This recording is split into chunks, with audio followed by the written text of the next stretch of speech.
Welcome back to the White Gray Black Weekly Manga Podcast, the podcast where we talk about all the latest and greatest ongoing manga releases. My name is Bruce, the proprietor of the White Gray Black YouTube channel, and with me again this week is Gautam. What's good, party people? The master of hot takes, and this week we have a special for you. Either we are able to record the week that I move and you're listening to this as a Patreon exclusive, or we can't, and this is airing instead of your normal episode. Either way, thank you, either for your money or your patience. And let's go over what we're doing this week because it's going to be a little bit different. For the next 90 or so minutes, maybe 2 hours, we are going to express our hottest takes about Japanese media. These are bad takes that almost no one would agree with. This is a 5% or less type of thing. And yeah, we're going to attack the things that you love and the things that each other loves because we made a list and I've read some of Gautam's and there's some pretty shit takes in here. So. And likewise, my friend. Yeah, let's get into it. Do you want to start or do you want me to start? You seem to have a few more than me. Why don't you go ahead and I'll start. I'll start with the big one. One Piece. If I were to break down the aspects of One Piece, I don't think it's better than a 7 or an 8 out of 10 at anything. It's just, pretty good at a lot of stuff. I don't think it does anything above an 8. I think everything in it is max an 8. A lot of things are 6 or 7s, and I think it survives on the fact that it's a lot of really pretty good stuff, but nothing truly great. And I think this is the tricky part of numbering things on like a scale, because I think the reason is it synergizes like in terms of what good things go together. Like if character writing is really good and it's tied in with like a dramatic arc, it like both enhance each other. Mm-hmm. So even if you consider them 8 out of 10s, they become higher than an 8 because of how well they work together. So being good at everything makes everything very good, if that makes sense. I guess it's kind of I like don't know this. And this is the colder part of the hot take, but this is One Piece to me is sort of the movie that gets nominated for like everything at the Oscars, right? Like, oh, it gets best director and best lead actor and best score and best screenplay and best directing. I said directing already. It gets nominated for all of those and wins none of them. But it probably still takes home best picture, right? I guess that's kind of the cold version of my take, right? Is that it's not good enough to be the best at any one particular thing. It's really good at a lot of things, but it still might be the best overall thing. So, yeah, that's the cold side of the hot take of One Piece. It's like Full Metal Alchemist in that way, right? Because it does everything well and does nothing poorly. Even if it doesn't shine in one particular aspect, it does everything well. So is it a hot take to say that I think if you put Full Metal Alchemist head to head with One Piece, Full Metal Alchemist takes every single category in my mind? Yeah, that is a hot take. You think that's a hot take? Yeah. I think it does. I'm trying to think of anything I would think that One Piece does better than Full Metal Alchemist. Maybe it's more fun, but is that a category? I don't know. Other than that, I think it does world building better. I don't think so. No. FMA has good world building, like very. FMA has good world building in 1/10 of the time. I think FMA builds a fully realized world again in like 1/10 of the time that. One Piece is an epic, right? That's true. They are different genres and different categories. I don't think anything beats One Piece in world building. I don't think any manga does. Yeah, it's hard because there's so much of it that it's like, yeah. It's like a quantity thing, right? Like it is a quantity thing, I think, for sure. Because I think if you were to take, assume FMA's monthly chapters are worth 3. By length, they're really only worth 2. Worth 2 to 3 One Piece chapters. I think FMA that's fair to condense things, like just because something is shorter. I'm trying to say that means that if we wanted to compare the first 200 to 300 chapters of One Piece, or just any 200 to 300 span of One Piece to Full Metal Alchemist, I think Full Metal Alchemist does world building better. Yeah. It's the hot take But episode, so I'm gonna do it. I'm gonna do it. Full Metal Alchemist is better. and as a disagreement to your hot Yeah, take, I'm yeah, saying it I'll take just it. can't be compared. I'll take it. Uh, but yeah, I don't think your hot take is entirely false. I just think that One Piece does do things at a 10 out of 10 or a 9 You out think of there's 10. an award out there that One Piece deserves to win over every other anime and manga? Oh yeah, yeah, for sure. You think it's world building? World building is the easiest to give it to. Yeah, I don't think anyone does. I don't know, man. I'm like, I can think of a couple things off the top of my head. Like, I think Berserk has really good world building. I think that could give One It Piece a run does. for its money. Oh yeah, and I'm not saying I don't think it's a done good things deal. don't have I good. think there's a debate of There's for always world a building. debate to be had, but in my eyes, I don't think anything beats it. Even Berserk, Yeah, Full Metal Alchemist. I haven't read Kingdom. I hear Kingdom has great world building. Kingdom is also at least partially based in reality. I think of But it's also an epic, so that's it why is it's like also an epic. Yeah, maybe those two are comparable. But someone would have to let me know what you guys think on Kingdom's world building because I hear it's good, but I have not read it. yeah. I'm trying to Uh, think. It's hard because there's not very many epic manga. it, it's There's kind of re- impossible there's like for there to be, you know, like I would call Berserk an epic. I would call One Piece. yeah, I would call Kingdom an epic. I don't know if I can think of anything else off the top of my head that I would say yes, because like even something like Hajime no Ippo that has 1,300 chapters or it's not whatever, bad.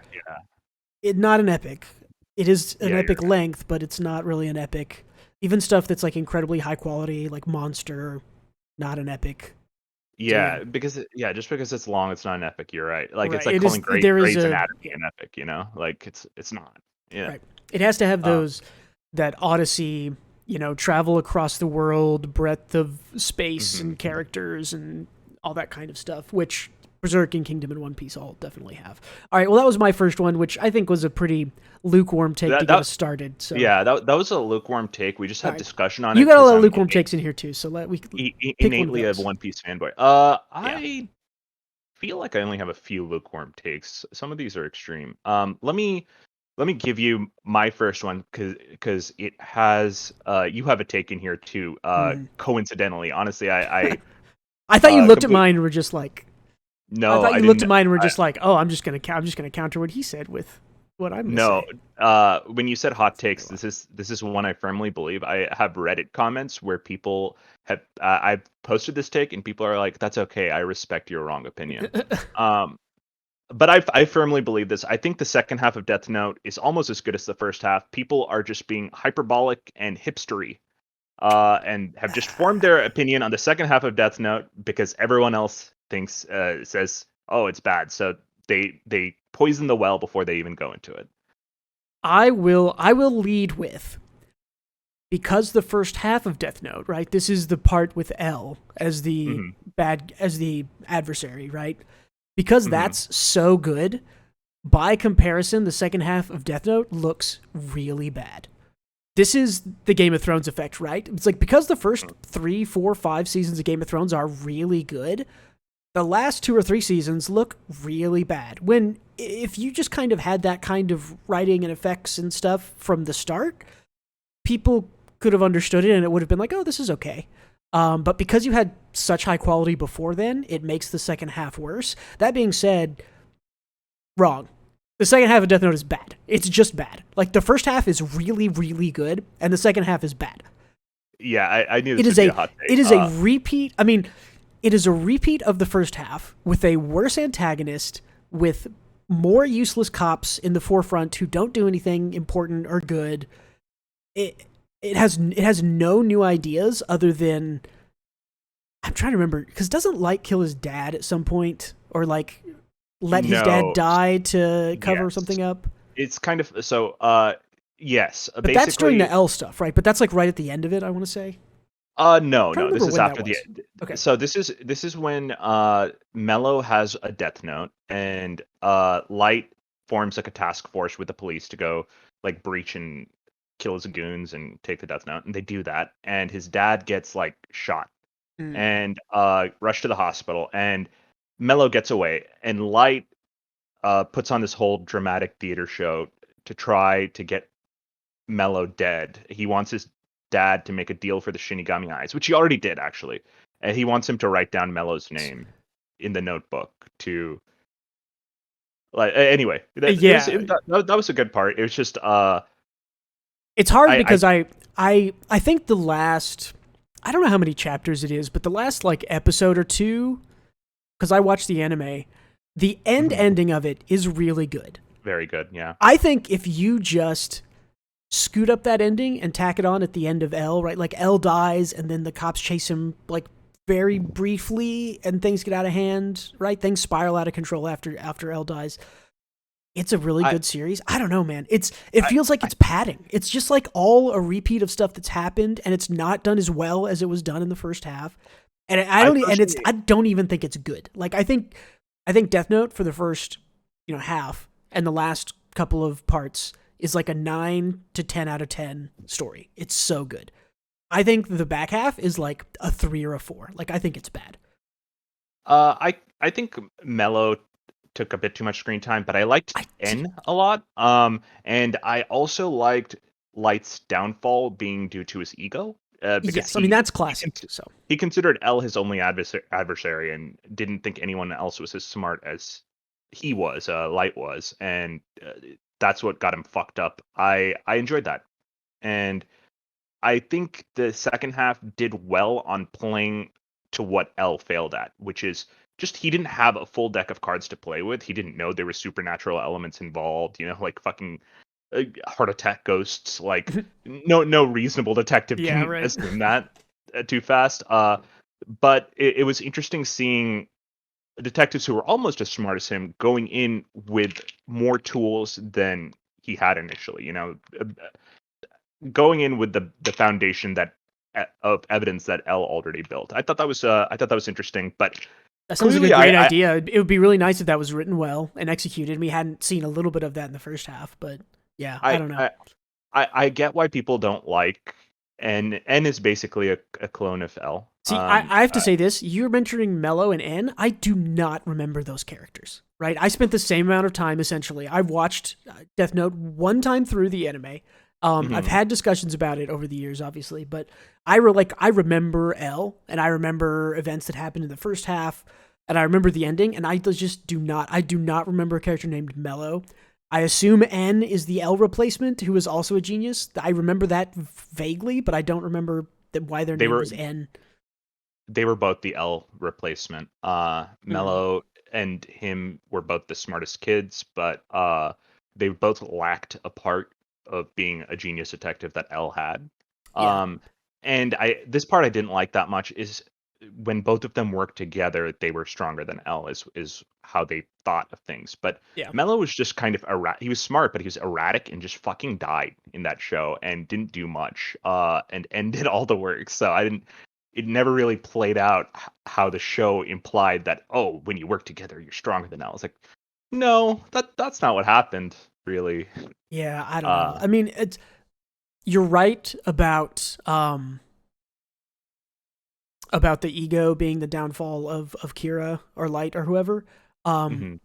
that's that's one of the things that makes Death Note good in its good parts is that it's Shakespearean, right? In the sort of pride goes before the fall, Mhm. the only your true worst enemy is yourself, and not being able to understand when you're out Yeah. of your depth or whatever. That being said, if the fact that L almost got him and could keep up and he didn't know that there were supernatural elements going on, For a while, yeah. yeah, in my mind, that's enough. I'm trying to think of how to say it. That's enough. That should be enough to hurt the pride of Light, to lead to him to act crazy, be more aggressive, think that no one can touch him, and then lead to his downfall very quickly. Instead, you repeat the same shit with these other two characters who I don't remember, who aren't memorable. This So stupid stuff with the police, and that it part of it feels like worked. padding. It feels like a repeat of what we've already had as far as character development and plot points, and it doesn't go anywhere. The characters were literally repeats. And I'd be lying if I said N and Mello weren't just L, or N wasn't just L. With that said, Light in the first half only considered L a threat, and once L died, his ego kind of spiraled out of control because he didn't think anyone who could stop him still existed. Because like countries were kind of being like, okay, yeah, well, you could do whatever the fuck you want, Kira. Uh, so overall, I like the second. I thought it brought up a lot of interesting stuff. I won't say it's as good as the first half. It's not. Yeah, I think. I mean, But that would be the true hot take. Is if you come in and you go, I think the second half of Death Note's better than the first half. this one's hot enough because no one agrees with me. I But don't agree with you on this one at all. In fact, most people don't. I will follow this up with my Death Note hot take that I wrote in. Sure, yeah. I think if a series is half good and half bad, that's a 5 out of 10 series, and that's not a very good series. And I think Death Note is that kind of series, because I think I would maybe, if we're ranking on like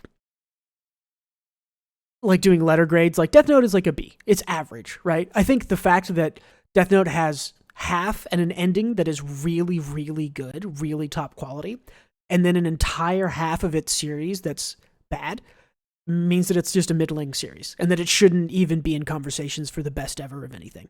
And it's up there. I mean, Death Note is like, I want to say the second, it's like top 2 or 3, like most viewed, most liked, appreciated, something on Mal, right? Like it's up there. Like everyone has seen Death Note and everyone seems to like it. I don't think it deserves anywhere near that much accolade. I think it's average because it has an entire half of the story that's bad.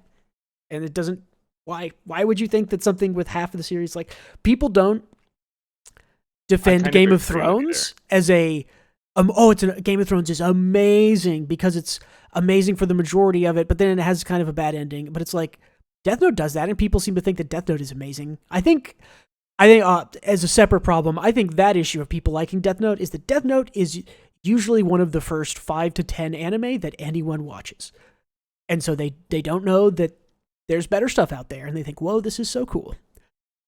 And you know the thing is, it's really hard to play stuff like that because like a lot of people would consider Game of Thrones to be the best television they watch until it wasn't. Yes, I think like the feelings you feel during the best parts of something, like the best parts of Death Note, you still remember those fondly, right? That's like, true. Yeah, I do. I mean, yeah, all the good stuff in Death Note is great. Yeah, so I don't know. I agree with you personally because like, okay, this is a weird take, but like How I Met Your Mother, I think that finale ruined that, or the last few seasons completely ruined that fucking show. I mean, that show was never. It was at the time that good.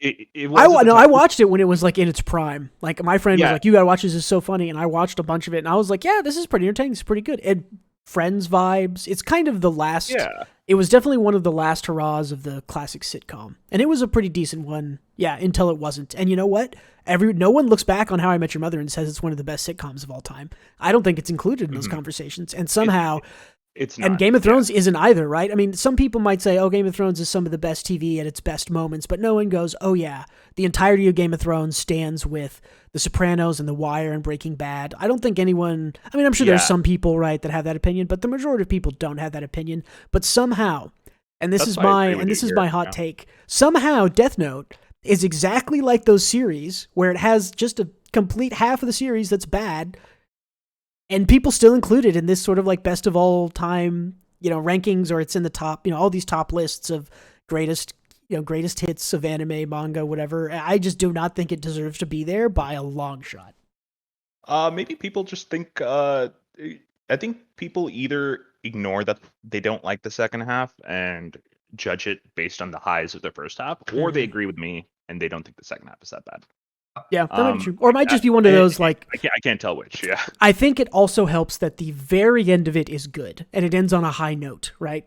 Whereas most of these other things that get bad don't end on a high note. Because a lot of times I think I'm trying to think, like if you got to eat and have like a coursed meal and like you really like the first 3 courses and then like course 4, 5, 6, you're like, I don't know, this isn't that good. And then a really good dessert, you're going to remember that dessert. You're going to remember that you liked the start of the meal and you really liked the end of the meal. And you're going to go, yeah, that was a pretty good meal. But if the dessert isn't good, you're going to go, well, it started really good, but then it just all went downhill and it was bad in the second half completely. So I think I think there's a timing thing. And I think the fact that Death Note has a really good, final section, very, very final section, is one of the reasons that people will look back and go, oh yeah, it wasn't very good in that second half, but oh, the ending is great, and I've forgotten about the second half because the ending is so good, and I don't know. And people really don't make anything like it. It's pretty unique. So, and since People it's have a lot tried. of What yeah, was it? since it's Super a lot of Smartphone? well, no, more so I mean it's like a lot of people's introduction to anime, Right. Yeah. and Yeah. Yeah. you never see. I don't think there's a story like this really does exist in Western like media at all. So, I think if you pair it with like pair like a really good, let's say first half with also a pretty damn unique premise, Mm-hmm. I think that's why people Yeah. regard it really fondly. Yeah. And it's gripping, and it's easy to consume from a general standpoint. Yeah. I mean, I don't think it's the worst thing. I do not think that the entirety of Death Note is bad. I think the entirety of Death Note is middling because it has half that is good and half that is bad, and then it gets a little bump up from a 5 to a 6 or a C to a B or a B to a B plus because the ending is good. And I think it deserves to be talked of with, I don't know, stuff that's just okay. Like, I don't know, what's some just okay stuff that is published. Anyways, that's our pretty Death much Note. everything. That's our The Death 15 Note minutes on is, Death Note. Yeah, we like so never need to talk about Death Note again now. What's hit me with another one of your hot takes. all right. I think actually okay, yeah, this one. So I read a Reddit thread, right, with some hot takes, just because I want to see what other people's hot takes are. And they said Might have to go look at that. anime is basically the lifeblood of it is slice of life stuff. Slice of life is Lifeblood? yeah, it's something that anime and manga does that nothing else does. Uh it's like kind of the primary thing, and for me, slice of life I feel like is often used by lazy authors as an excuse to draw cute characters doing nothing and not write anything compelling. uh and it appeals to an audience who is just looking for good vibes, but I don't think I think most slice of life stuff doesn't really take any effort. uh you just need a good setting, and then I guess have your characters like, I don't know, live their boring ass daily lives. Yeah. Uh, I don't I yeah, I would agree with you more for things that are maybe 4 or 5 years or older. I think the Reiwa era, in addition to we people talk about the Reiwa era, which is started in 2019 technically, I think, or maybe 2018. When a new emperor of Japan starts, they change the name of the era. hmm Manga people, just describing it for listeners in case they don't know, I know that you know.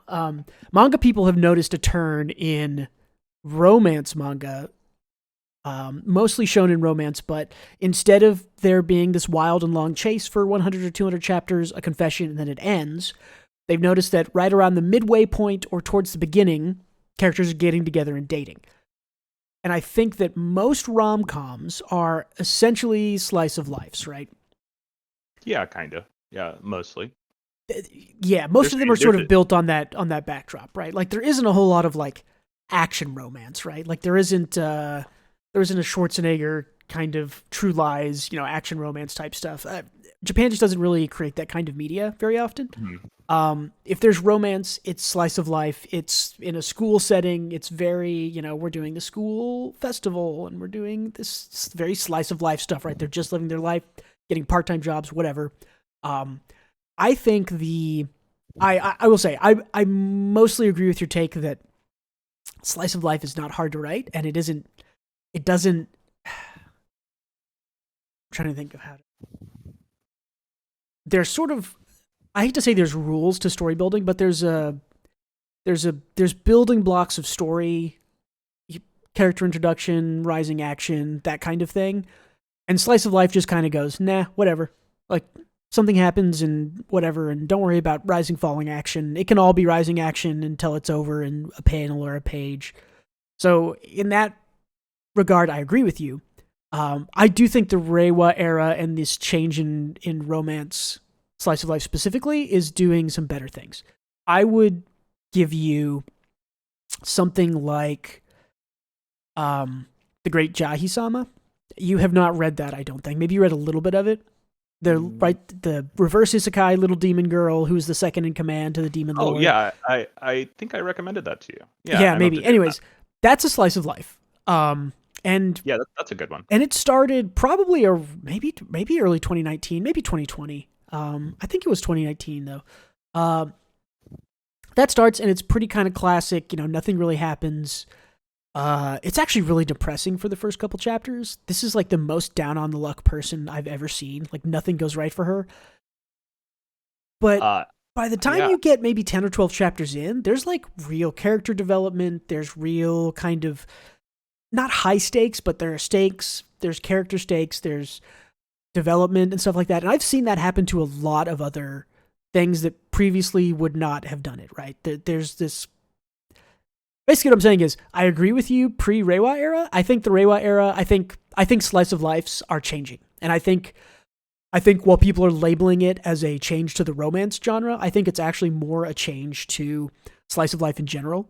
And I think that's more of a trend towards character focus, development, overarching plot. These things that are generally completely missing from slice of lives that you're kind of complaining about what makes them simple or easy to write, that I would agree with, right? If you don't have an overarching plot, if you're just, what's the goof of the week for slice of life, that's very lame. Now, not everyone has escaped it. I think a lot of series, especially if they started before 2019 or before 2018 maybe, are stuck in that rut. I would say Komi-san is stuck in that rut. I think that is a garbage series that took them 300 and whatever chapters to get a confession. They've been on one date in another 60 chapters, and it is just random garbage slice of life bullshit, and I hate it. I think there's a lot of series like that too. That one also suffers from I find that the author is pretty unfunny. Yeah. And for a gag manga to be unfunny, in my personal perspective, I'm not in humor. If a gag manga isn't working, I think Komi is just like a large waste of time.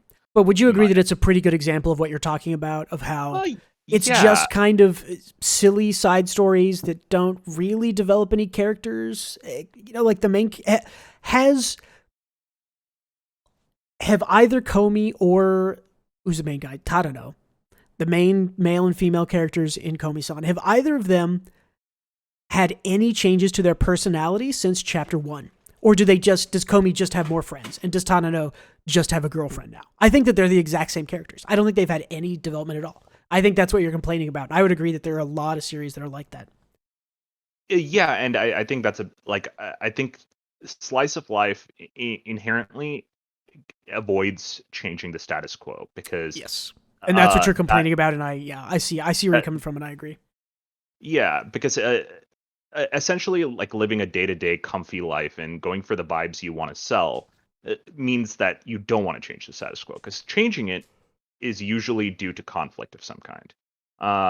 Conflict usually develops characters, but you don't really see much of that. Yeah, and that's conflict developing characters. That's exactly the kind of like building blocks of story that I'm talking about, that you are complaining these slice of lives are missing, and I'm saying, they don't stick to these rules, right? I mean, the classic story is a person in a situation in a place, and something disrupts their normality, and they push back against it, or have to adjust, or have to change their character, or have to change their world, or push back. And the slice of life is sort of like, I don't have money for a soda today. Let me go ask all my friends.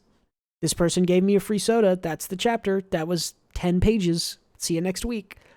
Right. There's really not. There are little problems introduced, and they're solved so quickly that the characters are never allowed to grow from them. Hardly ever. So. And that's why my favorite slice of life is Silver Spoon. And Silver Spoon is kind of a. Man, it's so hard to describe it as a slice of life, because it's much more of like a slice of specific someone else's life. A slice of a life you cannot relate to. Yeah, but so is like Jay, right? You're not a demon, but you can relate to like going through like rent problems, I guess. But. Yeah, and I think and that's the thing that kind of separates Silver Spoon, and one of the reasons why I think it is so good is that most slice of life, I think, picks that genre because they go, oh, I can write about relatable situations that either most of my readers or the majority of people who would be my readers can relate to, right? Working a job, being out of rent, living in a small apartment, going through high school, doing, getting a part-time job. All of those things are like classic slice of life tropes. Whereas in Silver Spoon, it's like, okay, like raising a pig for slaughter. Like that's not something most, if almost any of the readers can actually relate to. But for the people in the story, it is a slice of their life. So it feels very different to me than just a slice of life. It feels like I don't even know how to describe it. There's not really a word for it. I'd have to make one up, which I like to do. But I think what helps the readers is that Hachiken, the main character, is also a fish out of water. So to him, it's not a slice of his normal life either, right? So he's yeah, kind of absolutely. the audience surrogate for new situations. Yeah. So I think it melds genres pretty well. Yeah, and I think that a But lot of the really good slice of life do that also. They take a slice of a very specific or unique life as opposed to a generic life. I think the generic slice of life is where they have a downfall. My favorite series is K-On!, right? And they do a lot of the generic slice of life stuff, but they also like play rock shows. And like I mentioned this, I want to say in our last special, but that's something that I can relate to as a very specific relation, and that's not something I get to relate to very often. But I think it's also cool for people who can't relate to it directly to see something cool like a rock performance on stage or an underground rock show or like Eurocamp, like going camping in winter in Japan. Like how many people who in America watched and loved Eurocamp and have ever been camping in winter in Japan? I have not, but I still loved it because it was this very kind of specific slice of a very like niche life. I think those are the kind of slice of lives that will always work, even if they don't have the sort of character things that we were complaining about earlier. And Euro, like I don't think anyone really develops in Eurocamp, but so it There's a little technically bit, but not follows. much. Yeah. It technically falls under my complaint, but I do love Eurocamp. So like they sold me the vibes very well. I think the Yeah. music, everything about it, I am comfy when they camp. Yeah. And I will say I do have a slice of life in my top 5, which is Yotsuba, and I absolutely adore it. It's fucking amazing. But that's, yeah. And I've only read a little bit of Yotsubato, but I think that's, again, the reason it's good is because it's not necessarily something you generally relate to or a wide audience, but it's like, okay, but the little girl specifically is very cute and very funny. And because it's like more of a specific slice of her life or slice of her family's life, that it works better, right? Mm-hmm. Yeah. And this is a sidetrack, but also one of the few children in any anime or manga that's written like a child, so Mhm. that's good too. All right. Let's hear one of yours. All right, let's get on to the real, true hot takes. This is the first one. Whenever you ask me what hot takes I have, this is the first one. All right, brother. Let's hear it. There is one series that I think is responsible for more harm to creativity in anime and manga than any other series in history, and I think it's Bleach. And by relation, slightly, maybe Yu Yu Hakusho, because they're almost the same plot, but Bleach is the more popular one, and so I think it did more harm. Let me expand on this. I'm going to describe to you a series. It takes place in Japan, in Tokyo. There are high school people who fight the undead or demons or other. There's some aspect of possession and soul powers. What am I talking about? What series? It could be Bleach. This could be Yu Yu Hakusho. It could be Jujutsu Kaisen. It could be Skeleton Double. That's a recent one. This could even be Demon Slayer. We could be talking about Death Note. We could be talking about Tokyo Ghoul. And those are just the popular ones. There's more that have come out that are garbage and bad that people have forgotten about. And the fact that they are literally all based on nearly the exact same premise as something that came out 22 years ago. I think Bleach started in 2001. I hate that people keep copying Bleach. It is easily, of the big three, right, of One Piece, Naruto, and Bleach, Bleach seems like the most accessible because it takes place in Japan, and I think it's the most boring because of it. And I hate that people keep copying it. I hate that I am so tired of reading about high school kids in Japan fighting demons or the undead or anything like that. I'm so tired of it. It is such a boring... It isn't even that it's a boring premise. It has been done to death. And it's Bleach's fault that it's been done to death. I blame Bleach for all of that. You know, it's interesting because I would say just one asterisk here. Bleach is probably more popular than Yu Yu Hakusho, but the reason Togashi gets so many breaks with Hunter x Hunter is Yu Yu Hakusho is the only reason Jump is still around. It was huge at the time and kept Jump running. But yeah, just a quick shout out to Yu Yu Hakusho there before getting on to what you said. Well, about and Bleach. A shout out for Yu Yu Hakusho because again, it did this premise first, maybe 6 years before Bleach did, 5 or 6, maybe. I'm trying. And it's very good. Yeah. Yeah, I've heard it's better. I haven't read or seen it. But again, I think it's more due to the popularity of Bleach, right? Of how big it is in late 2000, mid late 2000s, right? In the Big 3 era. It's weird that we have no One Piece clones. Are there any like real Naruto clones? Like not really, right? That one surprises me. There's some kind of Naruto offshoot. I mean, there's this new thing, Jingashi X, right? I don't know if you read it. It's literally just Chinese Naruto. It's literally just Naruto. No, I don't like it either. Like, I haven't even seen that much Naruto, and I can look at it and I just go, this is literally just, it's 3 kids in a ninja city, or a vampire hunting city in this case. They're all trying to be the next vampire hunter / Hokage. It's the same plot. So this is maybe the first time I've seen it. There's some other stuff, but it didn't have the character flaws of Naruto either. Like, it's so no, strange. And it doesn't. Yeah, and I mean, and people haven't copied Naruto as much again because I think Naruto is more high fantasy, right? In that its world is not real. People are drawing kind of it's more of like an old Japanese, like Edo era style stuff, as opposed to like modern Japan, which Bleach is just 2001 modern Japan is when Bleach takes place, and that's what it is. And all of these modern ones are just 2000 and whatever modern Japan, right? Tokyo Ghoul is just 2009 modern Japan. And they're all just the same. And I understand why, especially in the digital age when people are taking like just pictures of backgrounds and using them as backgrounds in their manga. It's much easier to say, well, the setting for my series where my high school aged kid is fighting demons or vampires or whatever is just going to be Tokyo because there's a lot of pictures of Tokyo. I can send someone to go out and take a picture and that can be my background and we're good to go and I don't have to draw it. Whereas Bleach and One Piece are in these fantasy worlds where you have to create your own world. And as we've kind of seen, there are some really good world building stuff in manga and anime, but they're mostly like, I don't know, it's mostly not very good. I would say if you compared the entirety of manga to the entirety of like science fiction fantasy just from the last 20 years, or even maybe from like 1980 to 2000, like science fiction fantasy has way cooler world building ideas and world building. I think that's because it's easier to get published as like a science fiction writer. Whereas there's a lot more manga being published than there are books. Sure. But I'm saying like the big ones, right? You're talking about Bleach, you're talking about Demon Slayer, you're talking about JJK, yeah. all Weekly Shonen Jump things. They're the biggest. So when you go to Shonen Jump, you kind of want to be risk averse. Like you can't make a new One Piece.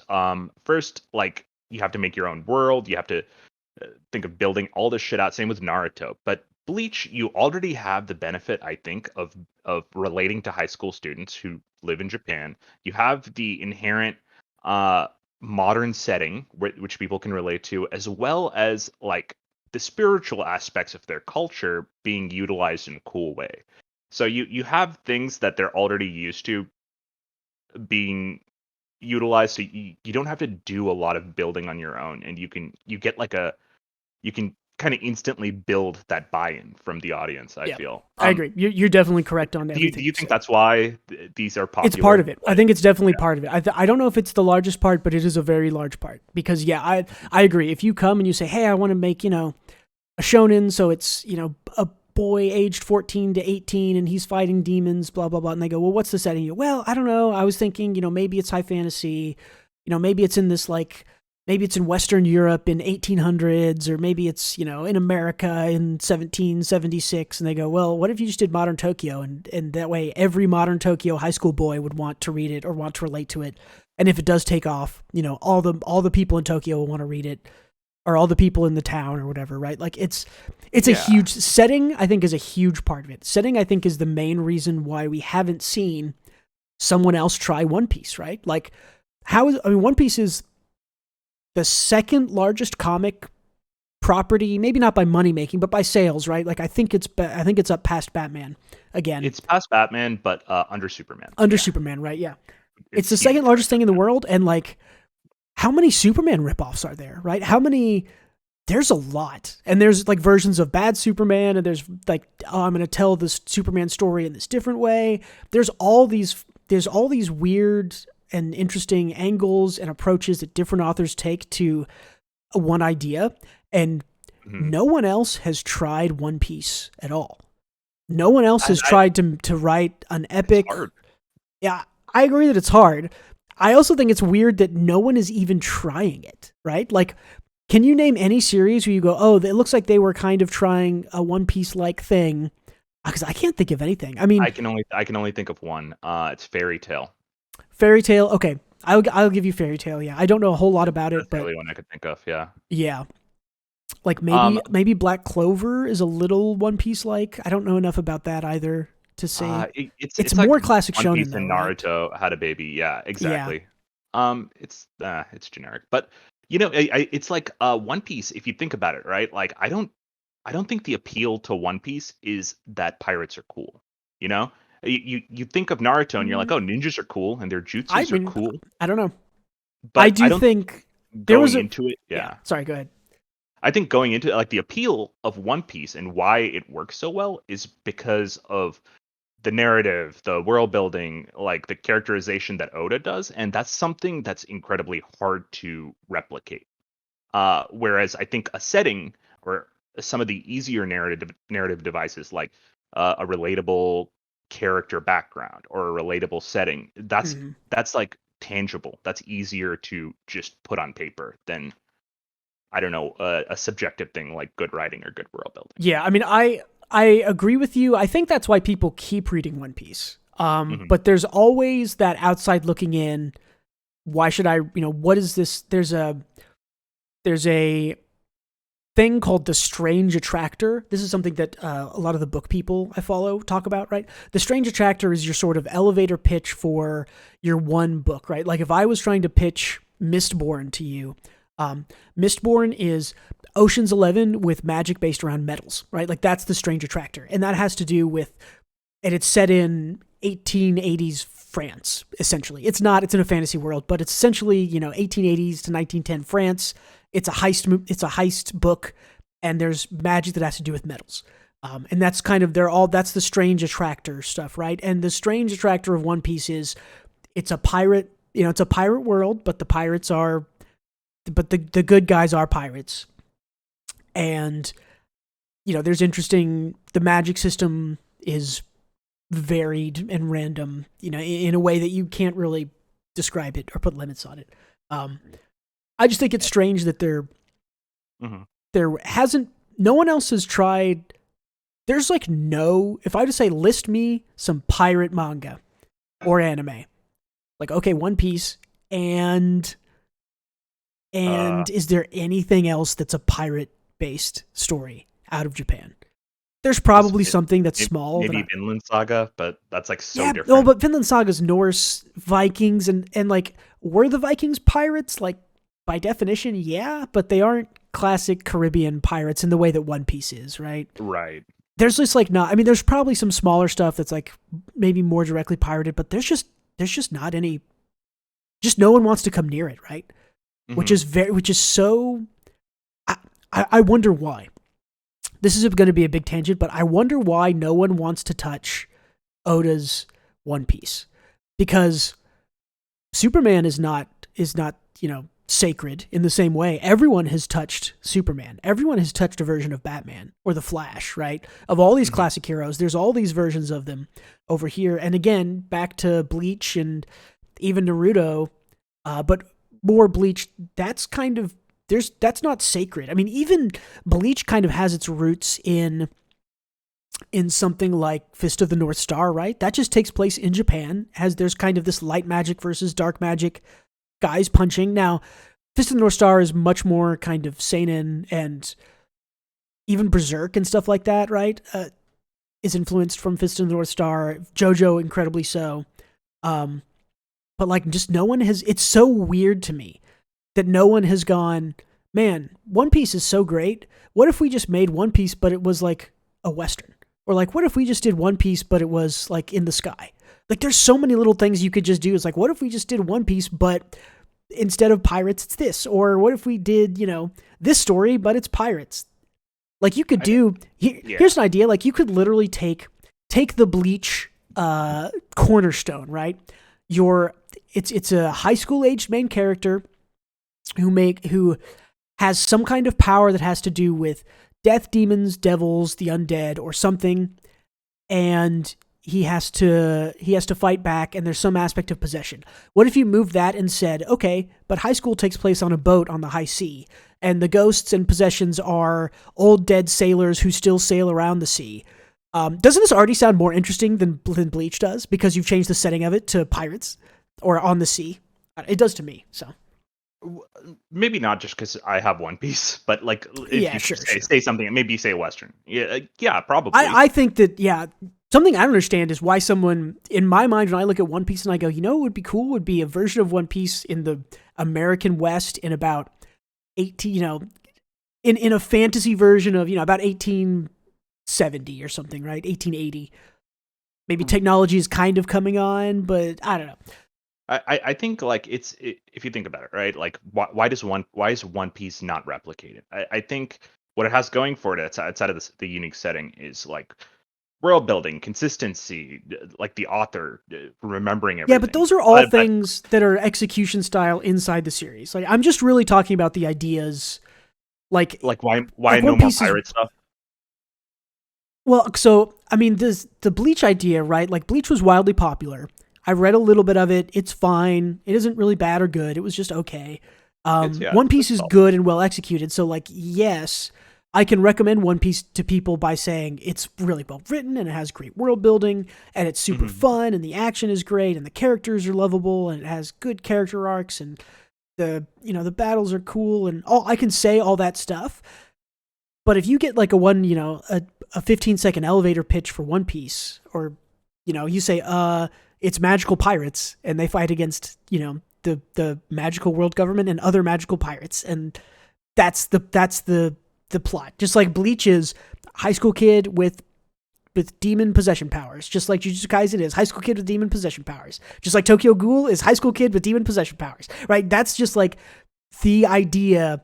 We talk about how, like, I say this a lot, like, ideas are cheap, right? It's all about execution, and that's why One Piece is good, right? One Piece isn't a novel or like original idea. Pirates is not an original idea. His magic system is good. It's better once you're reading it, but if I just described to you like, oh yeah, you just eat a fruit and it gives you a random magical power, you'd be like, okay, cool. That's been done before, right? I mean, you consume something and you get magic from it. That's not an original idea. That's an old idea in fantasy. The idea of One Piece is there's nothing sacred about the idea of One Piece. And so I guess what you're saying is right. I guess it's just the fact that it's so good inside of the series that no one wants to touch it. It's just weird that even in the first couple of years, in the first 3 to 5 years after One Piece came out and was popular, was it so sacred that no one else wanted to try to do a pirate manga or something like that? I don't know. It seems weird to me. I think it's what I said about like the talent of Oda, sure, but I also think it's like you have to think this guy has committed like 30 years of his life to this shit, and he's kept it consistent for those 30 years. Will you be able to compete with that if you make something similar? Will you be able to? There was the Halloween Island. I didn't even think that was a bad arc. I just thought it was okay. I didn't think it was very good. All right, but it's about the only like really bad arc in my opinion. But you know what I mean, right? Yeah. Can you keep it tight and break your back and do this work for 30 years, your whole life, the rest of your life, in order to compete with this guy? And I think as a proposition, I would say, oh fuck no. Like I ain't gonna fucking do that. He definitely, yeah. The longevity of the quality of work that Oda has put out is rewarded and recognized by most, right? Like that's not up for debate. That one of the reasons One Piece is so good is that it has stayed good and it has not lost quality. It has arguably gained quality over the years. Yeah, it's like if I see someone at like if I had to go into a boxing match with someone, right?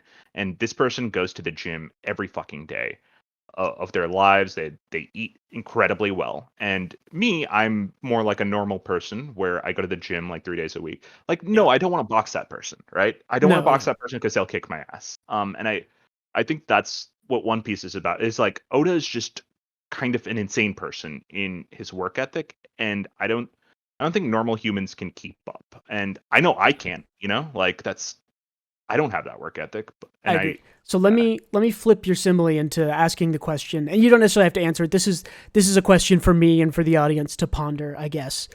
sure. In your boxing thing, right? Oda is the boxer who has been doing this for 30 years, and you don't want to try him out. Um, why wouldn't you? Maybe you're a new coming boxer heading into the fights or training or whatever. Maybe you've got your first fight, right? You're getting published in a manga magazine. Um, why wouldn't you look at his gloves or his shoes or what he wears, right? I'm comparing what he wears to, say, like the fact that his series it takes place on the ocean and is a pirate based series. Why wouldn't you look Mhm. at those and go, well, he's been doing it for so long, he's got to know what he's talking about with the shoes that he wears. So why don't I just buy the same shoes that he has? Why don't I just write a pirate manga and everyone will? Anyways, it's a hypothetical question because the part that I'm bewildered by is just that literally no one else has written a pirate manga in 30 years. That just, it blows my mind that no one else has even tried. And I understand kind of why, but I also think it's strange that, I mean, The it is competition is still him at the end of the day, right? Just because you buy his yeah. shoes doesn't mean you're him. Like that, you're still gonna have to Right. fight Well, him. and that's, yeah. That's this. I think that's like the blocker for people. I think it's like your competition when you make this series is the best selling manga of all time. Right. And So I, then why yeah, so then why in the year 2 years after Demon Slayer's the best selling manga of the year, and a year after Jujutsu Kaisen outsells One Piece, why are we getting more Bleach based bullshit? I'm just gonna call it that. I'm gonna call it BBB, Bleach based bullshit. I Why have to after think two Bleach that it's easy to clones? write. Yeah, see, and that's kind of what I'm getting at of why I think Bleach has done irreparable harm to the manga industry is I don't think we're ever going to stop getting Bleach clones. I think there are people now who are 14, 15, 16, and they are going to grow up on Demon Slayer and Jujutsu Kaisen, and they're going to copy that, and it's going to be Bleach again, and we're not going to get potentially more creative series. This is a little bit of this happened. I'll go on a little bit of a tangent. A little bit of this kind of happened in the 60s and 70s in fantasy, right? Mm-hmm. Because in the 30s and 40s, Tolkien's Lord of the Rings comes out, and then it's hugely popular. It's like legitimately a bestseller for all those years. I guess it would have been post 40. It would have been late 40s, early 50s. So maybe this is like 50s, 60s, 60s, 70s. And then everybody tries to copy it, and everybody copies it. And some of them are good, some of them are bad. And that kind of goes on for 10 or 20 years. And then the people in the more of the 80s and 90s is the kind of fantasy that I grew up reading. They are copying the people who copied Tolkien, and maybe they read Tolkien, but they sort of grew up on other more recent authors, and you can still see Tolkien's influence in a lot of these authors from the 80s and the 90s. Now, we've started to get away from that. I think not internet culture, but internet connectivity, the fact that you can just go and like see that this looks like, like, oh, this is taken straight from Lord of the Rings or whatever, has changed that. But it is interesting to me because a lot of the fantasy that I grew up on was from the 80s and 90s, and I would talk about it and talk about how I liked it with my aunt, who's like a big fantasy reader, and she would tell me like, oh, it's all just Lord of the Rings, we're all just rewriting Lord of the Rings, and those guys maybe were, 40, 50 years removed from Lord of the Rings. Now, Bleach. I'll say it. I'll clip this because I'll put this on. I'll put this on YouTube Short or TikTok or something. Is Bleach the Lord of the Rings of manga? Because it is destined to be endlessly copied and repeated in a lesser form and iterated on until it's both unrecognizable and undoubtedly still Bleach. If we're talking about your analogy to Tolkien, it would be Yu Yu Hakusho, because Nah, Bleach maybe. popularized it, but Well, Bleach got their plot from Yu Yu Hakusho, right? and there's arguments that, I mean, Lord of the Rings was not the first appearance of elves in fiction or dwarves in fiction, but he popularized it. So I would say in Right. that regards, all of those sort of high fantasy tropes were popularized by Tolkien. They were not originated by Tolkien by and large. There were some things I think that he had original. I couldn't list them for you, but that's why I would say that Bleach, right? Like, yeah, Yu Yu Hakusho also probably wasn't the first to do all those things. It was immensely popular first. So but I guess it my question wasn't. is, See, but it wasn't immensely popular to the degree that Bleach was, right? Yu Yu Hakusho, I think, sold in the like 20 to 50 million total range, and Bleach is up at like hundreds of millions, right? Like, I can look up manga sales, but yeah, I guess, but like I feel like the only reason Shonen Jump even exists is because of Yu Yu Hakusho. So it's hard to say, right? Like, cultural influence wise, it's Yu Yu Hakusho if you think about it in that regard. But yeah, I don't know. That's a good question. it's an interesting conversation, and Like it, I wait desperately for the day that there is not a Bleach. Here's a question, and hypothetical. I'm waiting for the day there is not a Bleach derivative in. There's not a BBB, right? There's not a bullshit Bleach. What did I call it? Fuck. I don't remember. Forgotten already. How long do you think it takes until there's not a Bleach derivative in WSJ, in Weekly Shonen Jump? Because right now, that'll never happen. Jujutsu Kaisen is still being published. I would argue Tokyo Bride Story is a little bit that kind of thing. I'm trying to think of what else is being published. It's never gonna happen. Jump's lifeblood has always been this story. It was Yu Yu Hakusho, then it was Bleach, then it was Demon Slayer. There will always be there will always be a Lich King in this regard. I think, yeah. yeah. And if you kind of think about it, like One Piece, if we're talking about inspirations, right? It's all Togashi, not Togashi, sorry, Kishimoto. Like, One Piece is hugely inspired by Dragon Ball. Yeah. That makes me. Do you want to do a real quick hot take for on Dragon Ball here? Yeah, sure. We can move on to the next one. Yeah, Bleach is doing harm. I will leave it at that. Part of that is me. I don't like those kinds of stories. I think that they are okay. Those stories are not for me, right? A story of a 15-year-old boy with demon killing powers is not for me at 32 years of age. My hot take on Dragon Ball is that if people went back and read Dragon Ball chapters like 1 to 10, which I did last year, it's like cancelably bad. There is sexual assault in like every single chapter. Goku is like I think it's Bulma, right? Who's at the start of Dragon Ball. He's like taking off her clothes and touching her and her in her no places every chapter, and like old men are peeping on her in every chapter, and it's bad. It's really bad. Modern sensibilities do not jive with original Dragon Ball. I haven't read it as recently as you, but I only remember one chapter with Goku. I thought the Goku stuff was a little bit harmless in the fact that he is an alien who doesn't, and a little and boy he's a who kid, so it's a little he didn't understand, more forgivable. But girls don't have dicks. But Roshi, you're right. Everything Roshi does is problematic, and even. But there is one wrong thing about what you said, that Dragon Ball is cancelable by today's standards, because in Dragon Ball Super, Roshi literally wanted to rape a woman. But it's played off in like, oh, that's just Roshi. Look at that old perv kind of a way. Yeah, I don't know. Roshi is very problematic. You're right. You're right. Yeah, well, That and by extension, and I'm not going to say the author is problematic, although the author is the one who wrote a problematic character and all of this sexual assault that happens in Dragon Ball.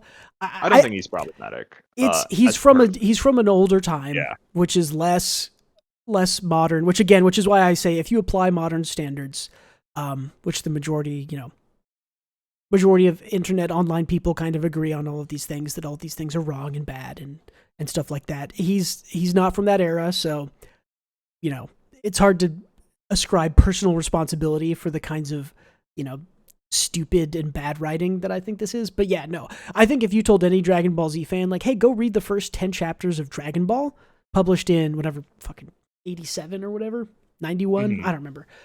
If you told them to go read it, they'd just be like, any problematic shit in there? You see anything weird? You see any you see girls getting touched every single chapter? Did you? Yeah, it's pretty bad. Yeah, it literally put me off from reading it because it was like, I understand there was some good stuff in Dragon Ball. His action paneling is great. His art is cool. It's unique. Dragon Ball is incredibly influential for everything, right? Maybe Dragon Ball is the thing maybe most comparable to One Piece, right? I see a lot of similarities there. Yeah, it would be the other way around, but you're absolutely right. What do you mean the other way around? One Piece is comparable to Dragon Ball, so just because it was first.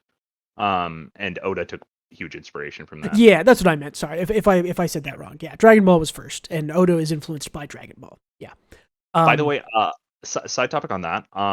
I'll keep this short, but like I'm gonna link you this interview with Oda and Kishimoto because Kishimoto doesn't remember shit about Dragon Ball, and Oda remembers everything about Dragon Ball. Yeah. So like he's like, oh yeah, my favorite character is Tao Pai Pai, the assassin, and Kishimoto's like, who's that? Which one was that? It's just really funny. That's funny. Whoever's listening should look that up. Anyway, I want to look that up because that's funny. Okay, well, I did two in a row. That was a short one. Dragon Ball is cancelable. How I Met Your Mother, which I mentioned earlier, is very cancelable. Barney Stinson's a monster in today's standards. I mean, I think most rom-coms from about 1940 to 2000, I don't know, 2014, are hit on some pretty bad stuff. There's stuff in Friends that's awful that I've seen. There's stuff in Frasier. I love Frasier. That's one of my favorite shows of all time. There's stuff in there that's not appropriate for, doesn't age well. Yeah, and it hasn't aged societal standards. Yeah, I get you. So I did two in a row. Give me one of yours. What else is what other hot takes? Warm me up. I'm cold. What other hot takes you got? My hair. You go to the bathroom. Go on. Actually, wait. Quick break. I'm just gonna clap so that I can see where the break is. If I forget to cut that in the recording, I'm sorry. I'm gonna go to the bathroom real quick. Okay.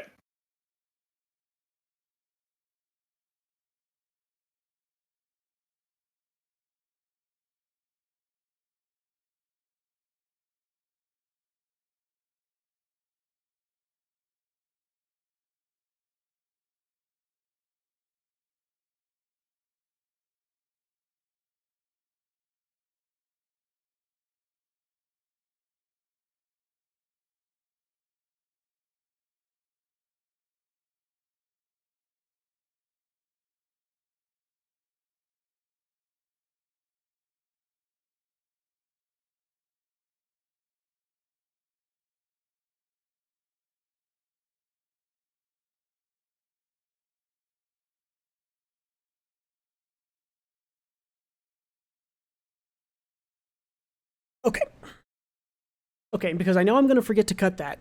The reason you clap at those times is you look on the video editor. Audio peaks. Yeah, well, yeah, you see those audio peaks. That's where I need to cut because there's an audio peak because he clapped right there. Anyways, go ahead with your hot take. Yeah. Okay. Mine is let me, because I think we covered a few of mine or vaguely discussed it. So let me say that I think 99% of romantic comedies start, even the ones that start strong, dip into mediocrity at some point. Most of them stay there. Some of them come back out after a weak arc and get good again. And I'd say 100% of romantic comedies do this. If Kaguya didn't exist, I think it never dipped into mediocrity. So you're literally saying every other romantic comedy that isn't Kaguya-sama, if it starts good, becomes mediocre, and none of them are good. No. No, I say they dip into mediocrity. I think a lot of them stay there, but I think a lot of them come back out and get good again and just have a weak arc. But uh, Oh, I okay, I think, see. and I think the reason for that is they all rehash the same tropes, right? And they all try to extend the carrot. They have a carrot and stick approach, and they all extend the carrot out as far as they can without giving it to the audience.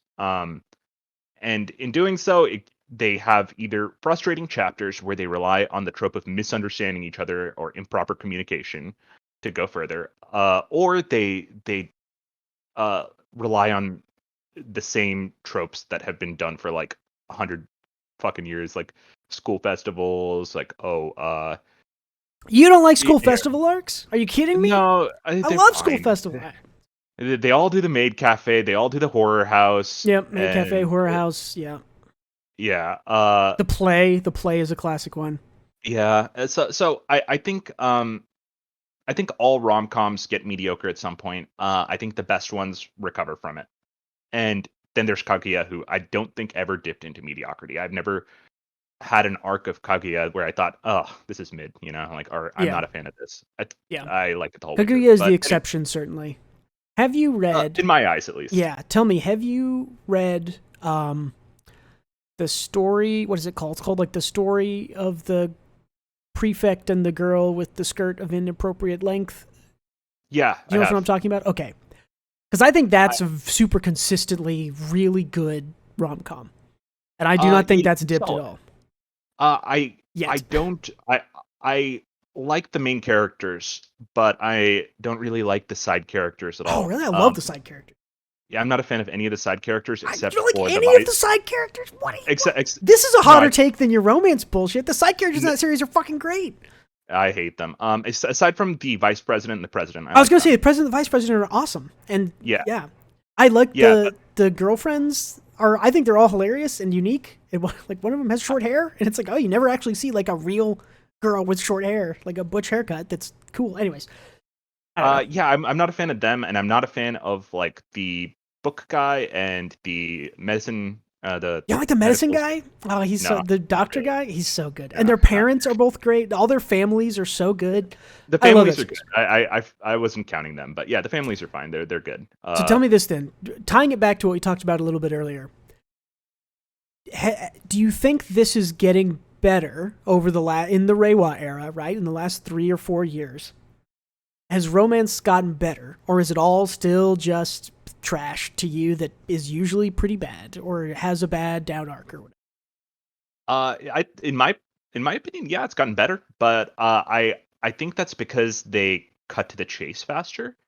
But I think what we're suffering from now is that after like for the longest time, romance has been kind of a thing where you don't get the couple together till the end, and then you end it after they get together.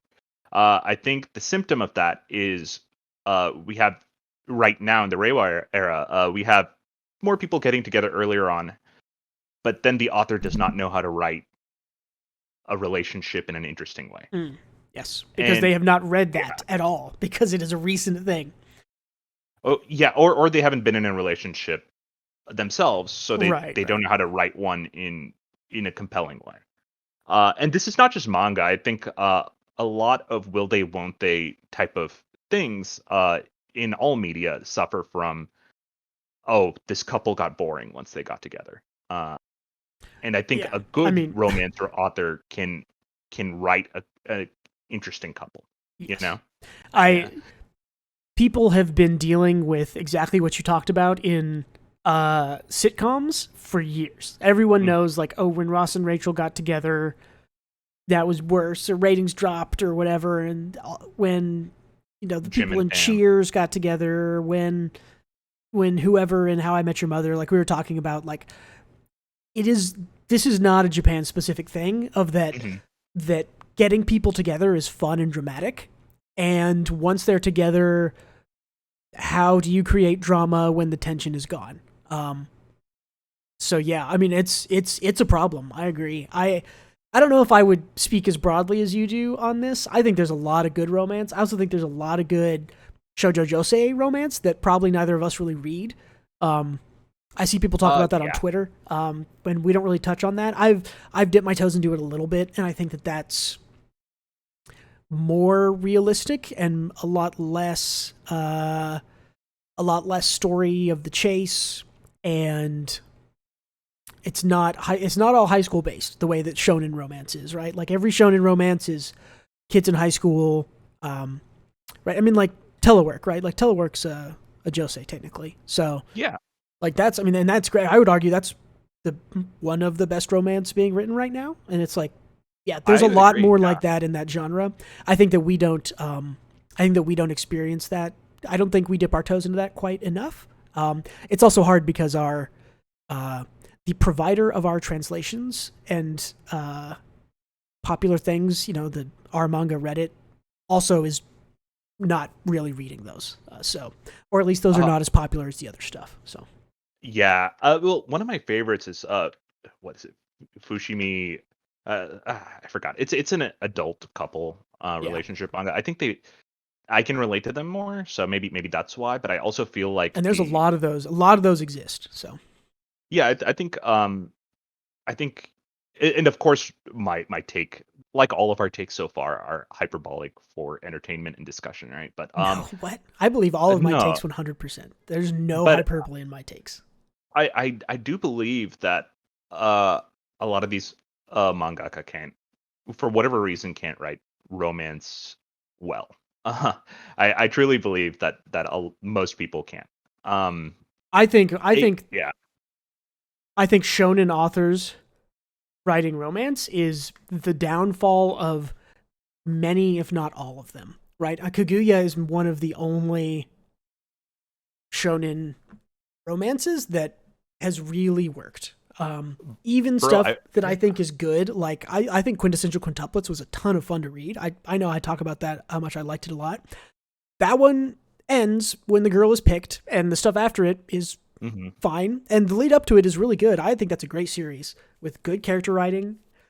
But yeah, it's not Reiwa era, right? It ended before that. They got together and it ended. I don't, there's, yeah.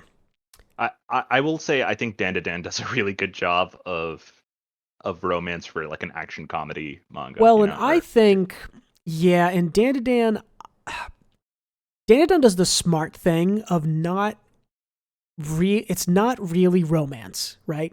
It is, but it's not. It's just character development. And that's the smart way to do romance, especially in shonen, right? Mhm. Is you don't go, I'm going to write a romance. You don't go, oh, Uraraka likes Deku and Deku likes her and it's a romance and they like each other and they're going to get together. That's when it gets bad. If you just say there is character development of this character is going to like and appreciate and befriend another one more and more, they're going to care about them after 40 chapters when they did not at chapter 1. Like that's just character development. And that's what Dan to Dan does, right? Like there's not, I mean, I hate to say it's not romance because like it implicitly kind of is, but also it's right. Like there isn't. It's not the primary They are genre, not. right? They are not courting. I guess is the main thing, right? Like the characters like each other and care about each other, but they are not courting a romance. And so, is it quote unquote romance or is it just character development? That's kind of what I'm talking about. But yeah, I mean, but that's the smart way to do it, right? That's what good romance. Good romance is just two characters developing from two separate into like a single, maybe not into a single character, but You can a feel it convergence feels of natural. Yeah. right, a convergence of character development where they start from or they don't know about each other or they don't like each other or they don't want to date each other into a point where they both care and love and whatever else, right? That's I what we're would seeing with agree. Dan to Dan, which yeah, is good. It, and like you said, it's developed in a way where it feels natural, and I think like you can feel the chemistry off the page because it's naturally built up through normal character development instead of a romance where that's or like a primary genre romance where that's the goal, right? Um, Yeah. so yeah, either way, that's my take on it. I think I I consume a lot of romance manga. As I do too. weird as I really like romance. It's because I think when it's good, it has the best character writing that you can read generally. and I like all genres, right? I just have an issue with romance because I feel like a lot of people don't do it well. And you know what? Maybe I'm not reading the right shit. If you guys have any I recs, think throw on my way. I think a lot of your take is based, and a lot of me agreeing with it is based in the fact that we're generally primarily reading shonen romance, right, as opposed to Right. shoujo or josei. Now, I think shoujo and josei have their own issues. I think, and one of your hot takes is a lot about is I don't remember what it's about exactly, but something about like wish fulfillment. I think a lot of shoujo josei, I'll look at the guys or read them in there and be like, no, people don't act like that ever. That's wish fulfillment, which I think happens on both sides. Yeah, that's my harem take. Yeah, I think shoujo josei romance also has a kind of it's not as harmful as harem specifically, but it definitely has more a fantasy wish fulfillment angle to it that tends to ignore reality as it exists. And that's in and that's all of it, right? I was about to say it's a problem across the board. It isn't a specific. It isn't everything in the genre. There's exceptions, of course. Like telework is great. I don't think telework is problematic at all. A little bit in the last chapter, maybe, or 2 chapters ago. But yeah, I don't know. But and I'm fine with the both wish fulfillment. And I'll just say what the hot take was. I think horror manga is a form of escapism, like all manga. But I think it is more cringe than trash isekai. And I hate most horror manga. Yeah. Even cringe rankings. Cringe rankings. That's my hot take. Horror manga is cringe, even more cringe than trash isekai manga. I can't really think of any I like. I will counter. I'll counter and argue with this one with. Is it realistic for me to be transported to another world where my extensive knowledge of World of Warcraft will give me power? No. There's a 0% chance that happens. Could I maybe have 2 girls fighting over me? Like, yeah, maybe. That's possible. Pretty sure that probably happened in high school at some point, right? Like, to most people have something like that happen. So I think in that regards, I would say that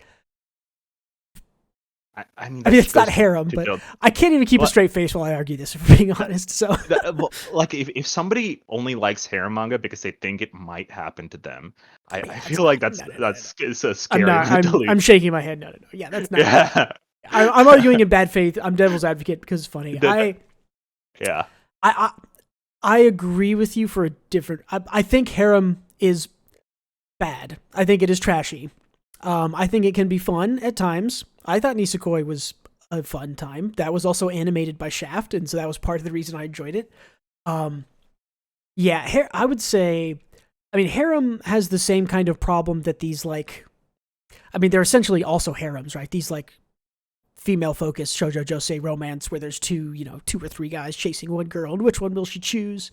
They're all kind of the same fantasy of, what if I just had lots of people to choose from that I could love or that loved me or whatever. Yeah. Isn't that? Thank you. I should have turned off the mic. Oh well. They're both kind of fulfilling this, love is hard.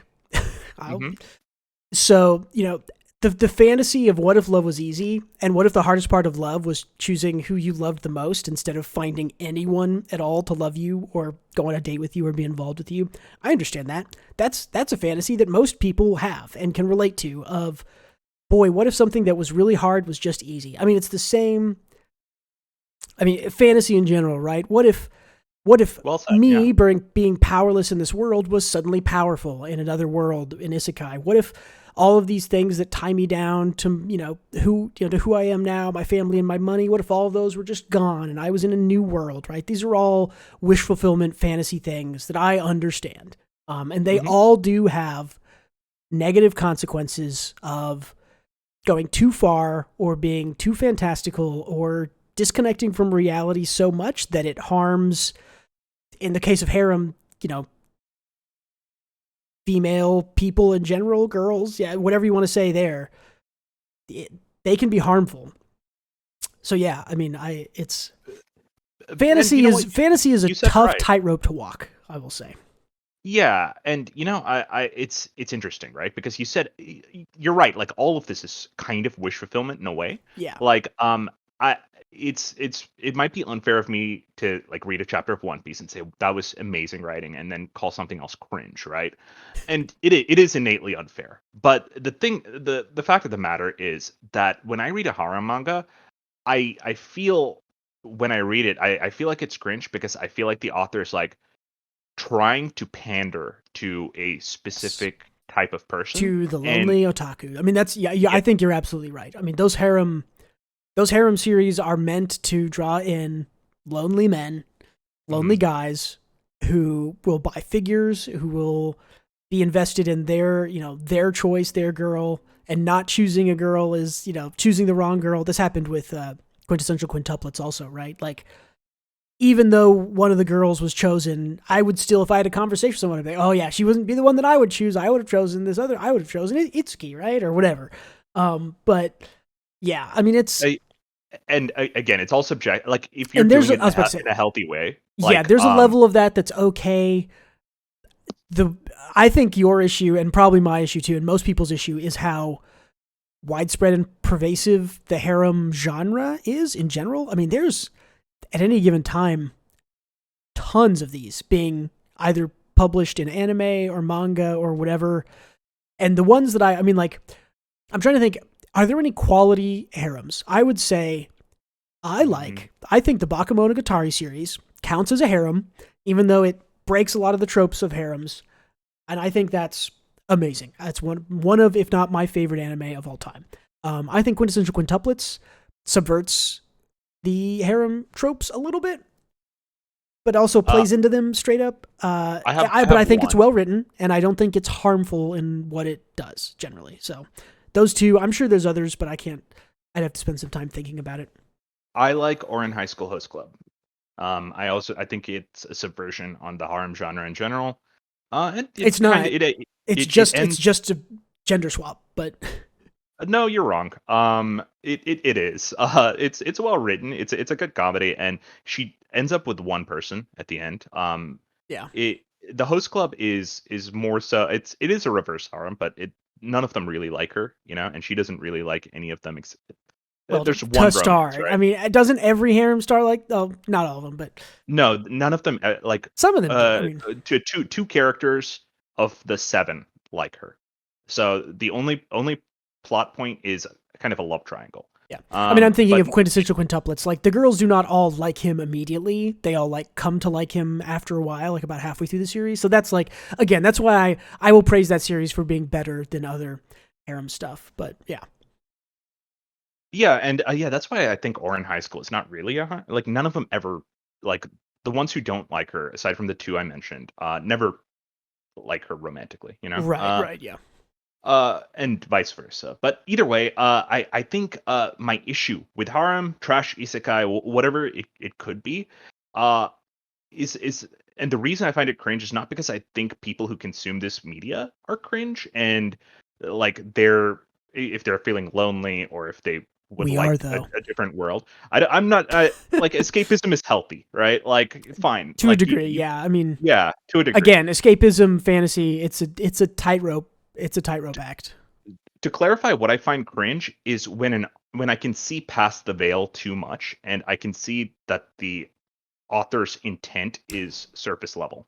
You Yes, know, yeah. it's I agree with yeah, you there. I do think there is an issue where you can tell the author is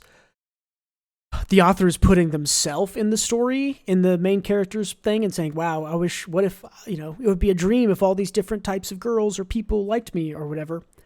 Yeah, right. and I do think that is harder for me to stomach than something where it is the main characters or the characters are clearly separated from the author. That's rare, but it does happen. So And I think this ties back around to your Bleach take, right? Like I think a big issue we have is that we can tell that the author is trying to sell and not trying to. It's a creation meant to sell product, and I think majority, yeah, the Bleach clones that do it well have interesting parts none of or them do like it well.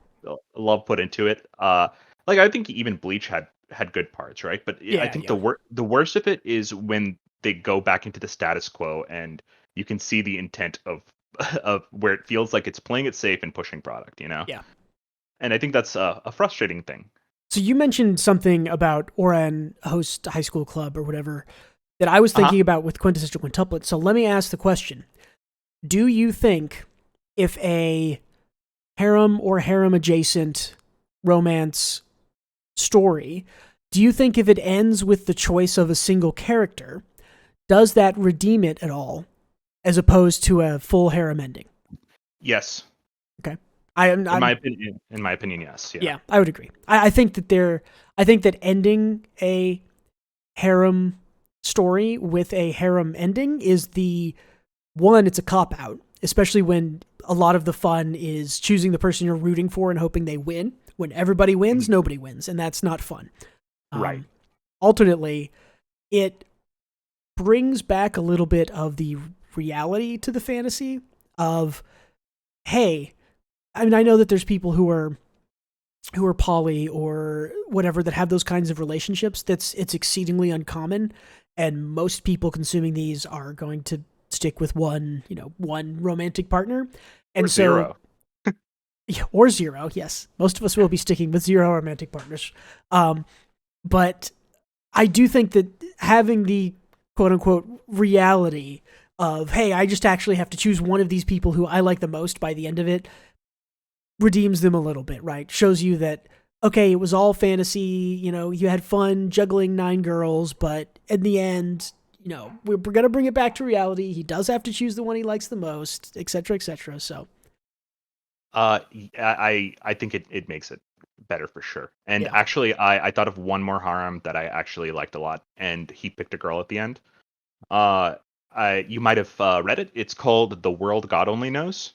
I have heard of it. I've seen some of the anime, I think, but I have not read it. Yeah, it's good. Basically, it's kind of like a Persona-esque plot where he makes the girls fall in love to with him. He's like a gamer, right? Like he likes no one has no friends. Mm-hmm. But which sounds like a shitty character, but he's entertaining and fun. At the end, spoileronies, He fellas. picks somebody. He picks Don't say the. who he picks. Don't say who he picks. Don't ruin. That's too much. I'll tell you later. I guess I'll tell you later. He Okay. picks someone who, whatever. It caused a shit show, but I thought that was a really good ending. I thought that Yeah. was a ballsy ending, and I like the character he picked for a different reason aside from like best girl type Right. arguments. You know Right. what I mean? I Um, I respect because quintuplets did this also. I think did not pick the girl that I was rooting for while I was reading it, but I thought it was the correct choice in retrospect. the headphones girl is who everyone is rooting for, right? Miku is the probably the most popular. Yes, I think yeah, she was first, and then it was the older. I don't remember other names, but they all start with the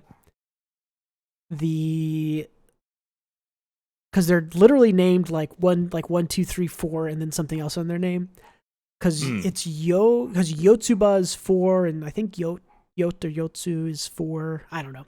Anyways, yeah, it is. Itsuki is 5. Miku is 3. Or is Miku God, that 2? I don't remember. Anyways, yeah. yeah. So anyways, yeah, harem bad, isekai also bad, worse, if in my opinion. But But yeah, at the end of the day, I think this is just a symptom of me finding the authors that generally write this genre to be bad at doing it, and yeah, I and think again, I think uh, I don't know how many.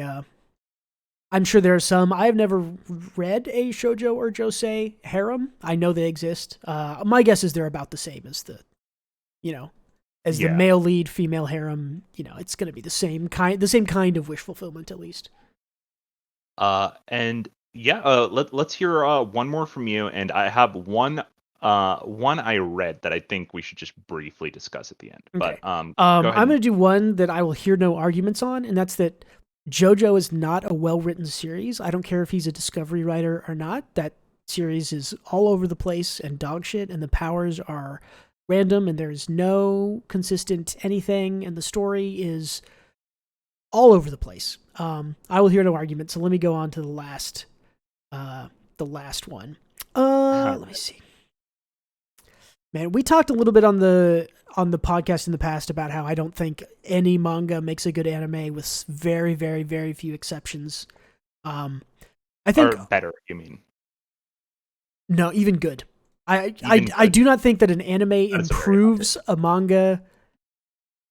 I can count the number of times that it has on one or two hands. Um, in general, the original version of the art is the best version in my opinion. I'll go with the very last one I wrote here because I think it's the most. It ties into a lot of what we've been talking about with the industry stuff. I think Weekly Shonen Jump, and that's Shueisha.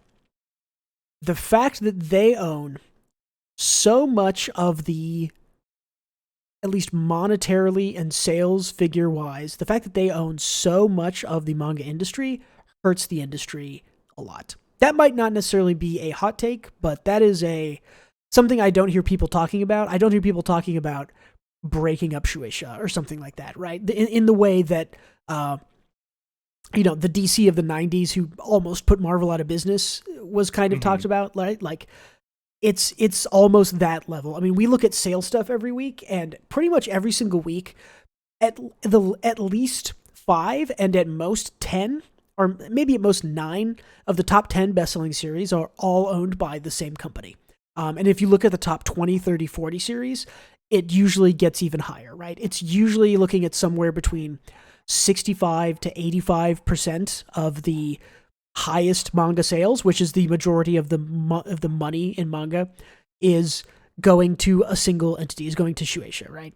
I think that, and this kind of ties back again to like we were talking about with sales and like we were talking about with Bleach clones.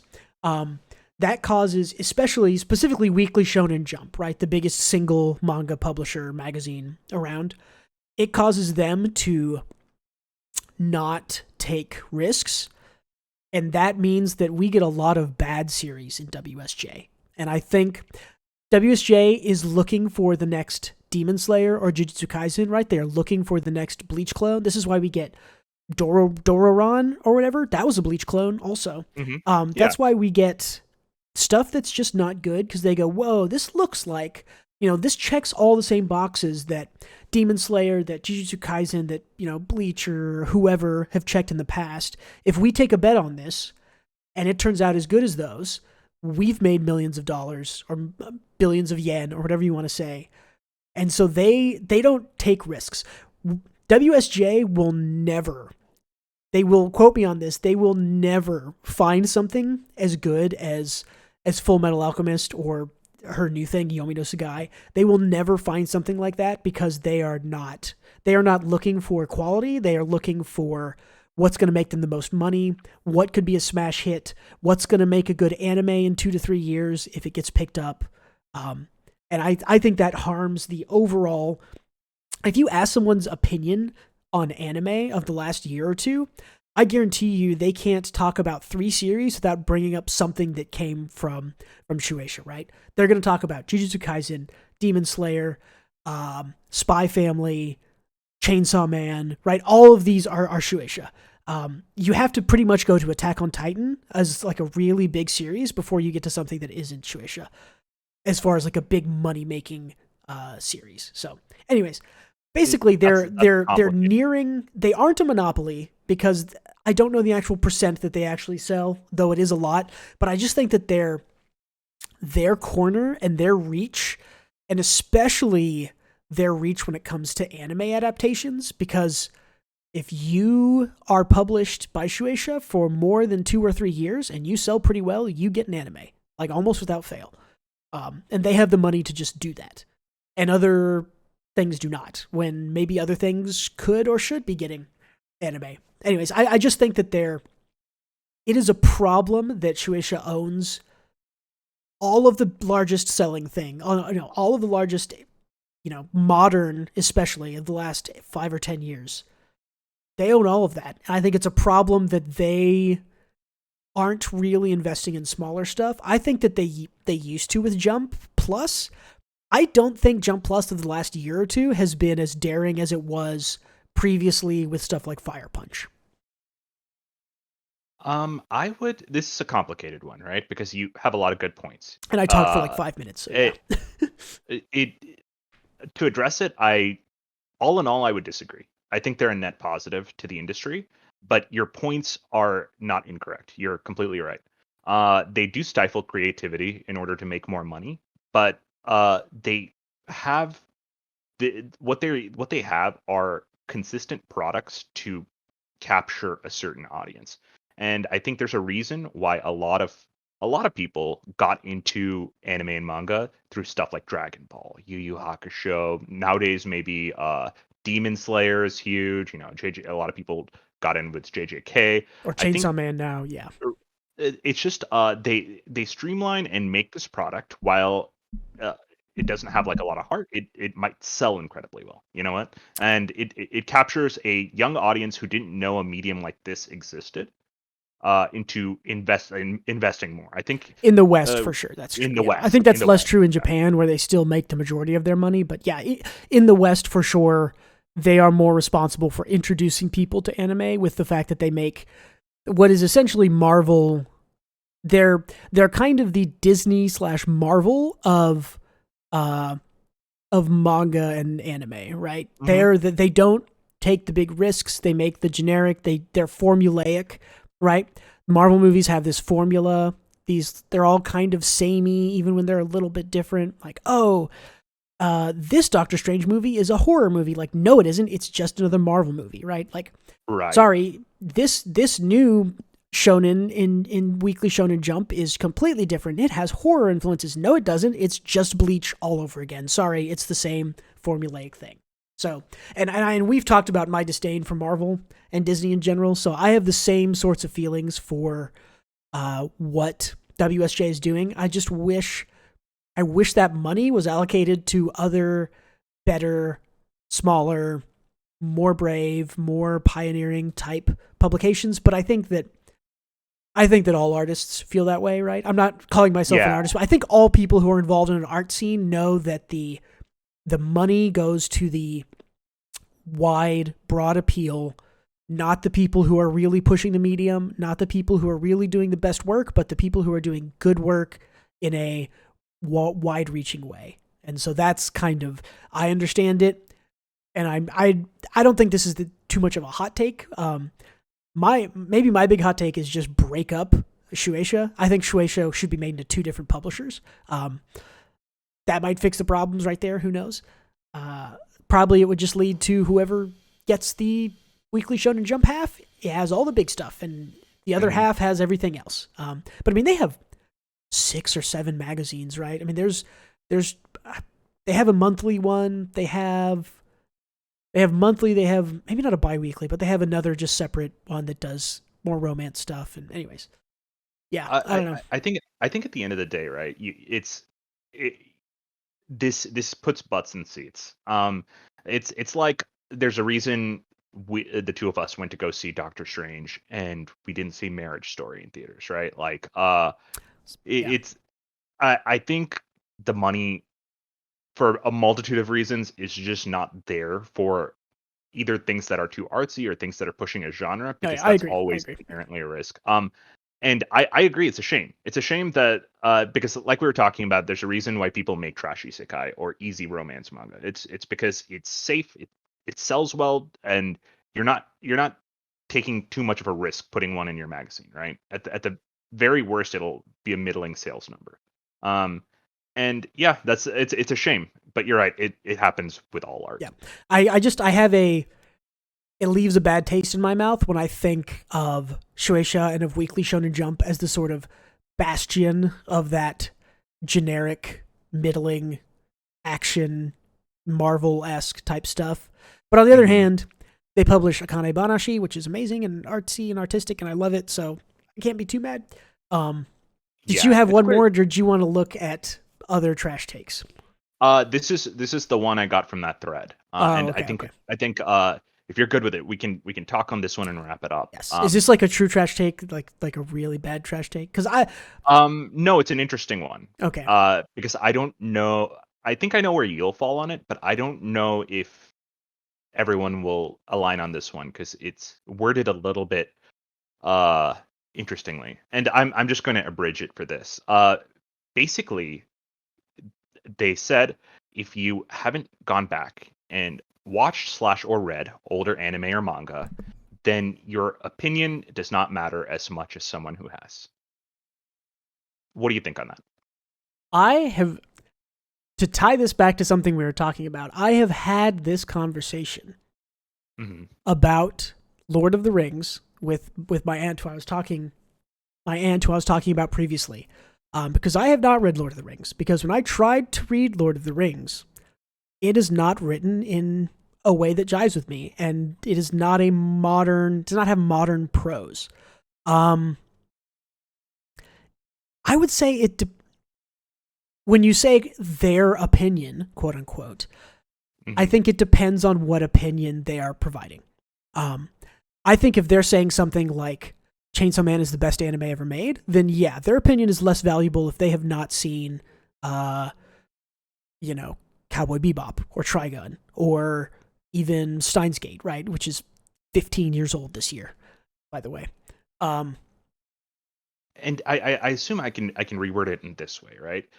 Does consuming older media or older whatever within a genre, I think it informs an opinion more, but does it make an opinion in general when speaking towards something more valuable than someone who has not consumed a media? Like if it's I hard, wrote it, it's hard to say because you can say some things without, if you had only watched anime starting in, I don't know, 2015, say, oh, I started in 2015, I only watched new stuff, or maybe you've gone back and watched, Attack on Titan, but, they haven't seen Cowboy Bebop, and they haven't seen the original Evangelion, and they haven't seen, I don't know, Gunbuster, Diebuster, any of those kind of old, good shows. They haven't seen the original Gundam.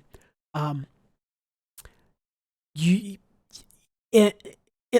it just kind of depends on what they are saying, because you can say, oh, I just don't like those, I think the art is bad, or old stuff just looks bad. And I would say, have you seen Cowboy Bebop? It's like literally still one of the most gorgeous shows around. Have you seen like some of the stuff that the Yoshinari brothers did in Evangelion or any of the robot stuff? It's really good.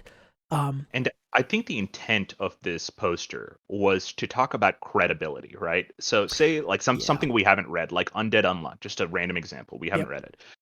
If one post from someone who said, "Oh, I've watched Legend of Galactic Hero. I watched Yu Yu Hakusho. I've watched like here's my resume of stuff I watched. I did not like it." And if someone else says, "I've watched a bunch of recent things and I've watched all of this, ton of anime, and I loved it."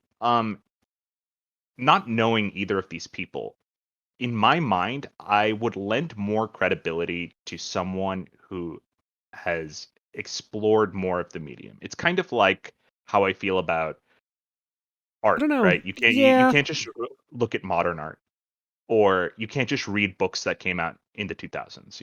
Like there's a lot of good stuff back. I mean, in that example, it's tough for me because I don't know. I've read a lot of people with really shitty tastes that have also seen Cowboy Bebop, right? Like that. I don't think watching good things necessarily means you have good taste.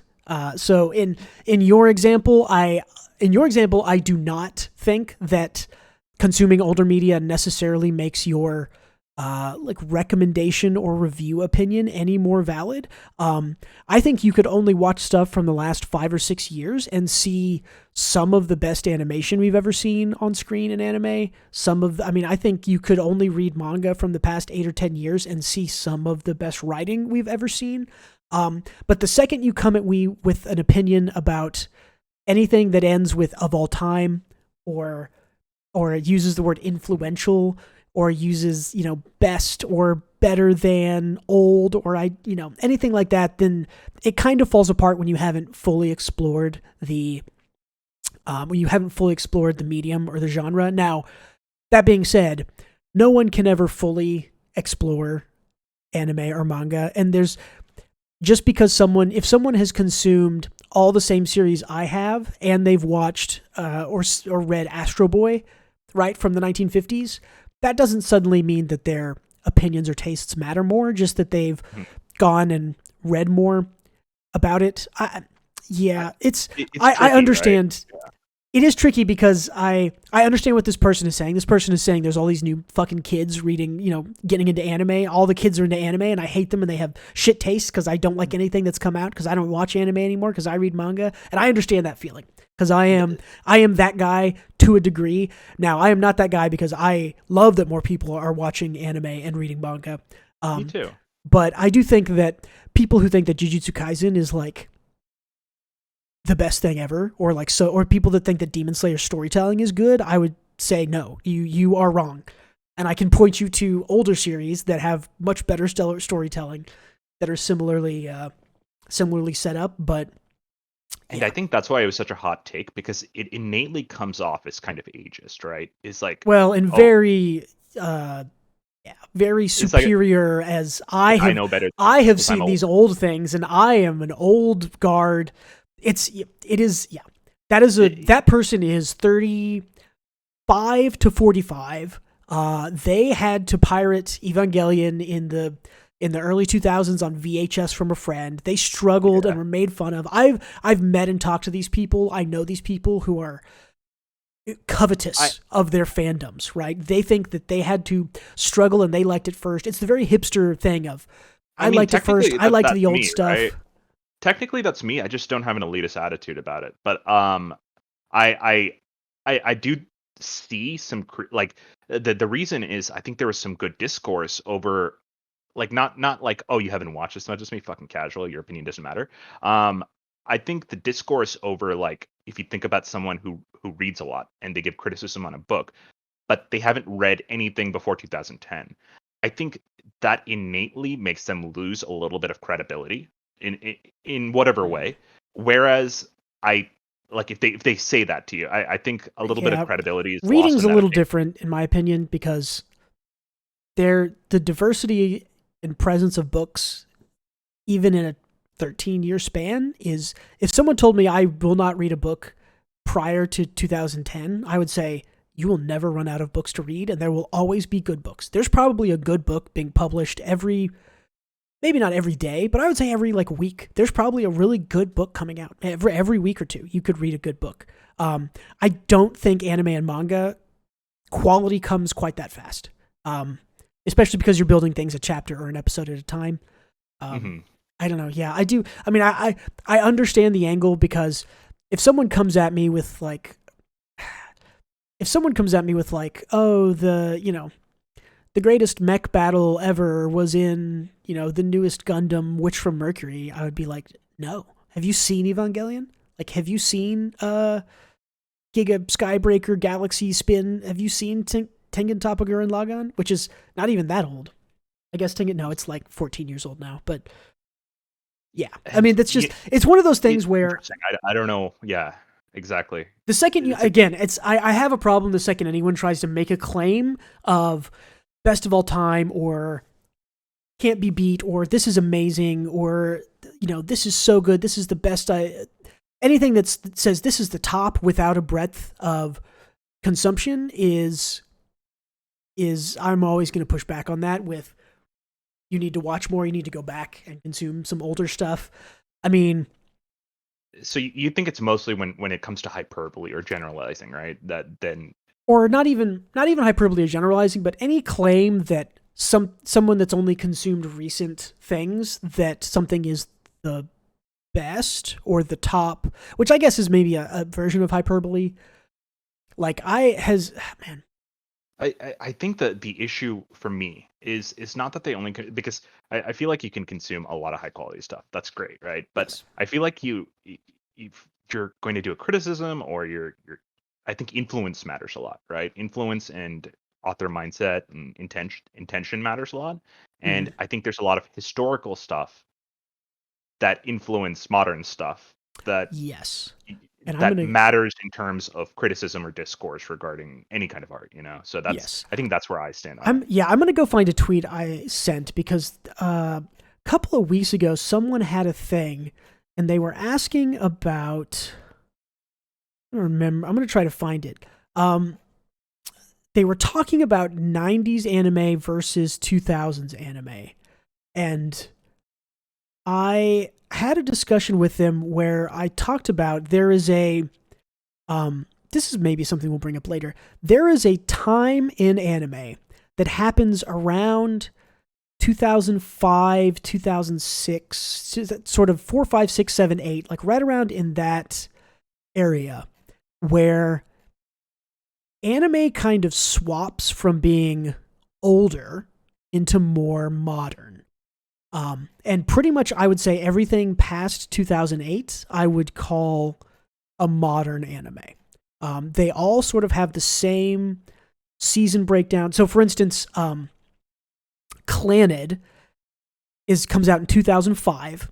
I would kind of call that a classic. 3 years later, Steins Gate comes out. I would call Steins Gate a modern anime, even though it's only 3 years newer, right? I